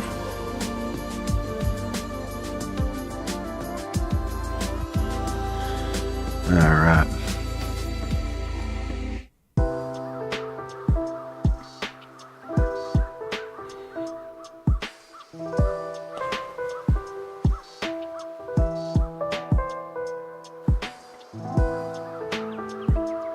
Just kind of bring it back to life a little.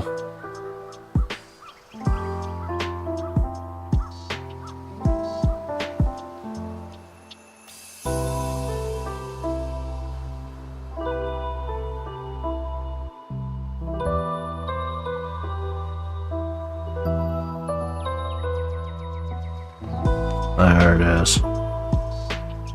Just a little something something. Hey guys. Alright, well, I think I'm just going to call it good. We're going to let that rest for a while, and then we'll go and get a couple glamour shots. I'll throw those over in the Discord for you guys to check out, as well as go ahead and check out Duke's work. And if you guys have any work that yourself did on this good old Shameless Saturday, baby, don't be afraid. Come on through. Do the things that you do, and also demonstrate and be unapologetic about it. And don't worry about critiques or criticisms or anything like that, you know. But if you're looking for them, by all means, when you post, ask for critiques and criticisms, you know. That's how we help each other grow and get a little bit better every single step of the way, every single damn day. You know the vibes, baby. Just want to say thank you guys so much. And before we get out of here completely, let me say one big shout out thank you to these people right here.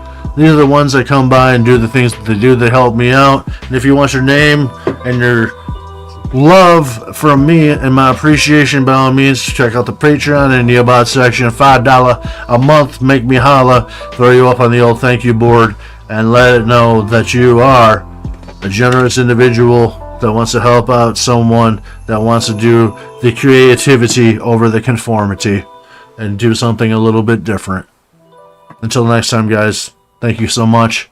Take care of yourself and each other, and maybe keep an eye out for a little bit later today, because we might have a little date with a zombie. Project Zomboid might be coming up a little later tonight. So, see you around. Take care. Bye-bye.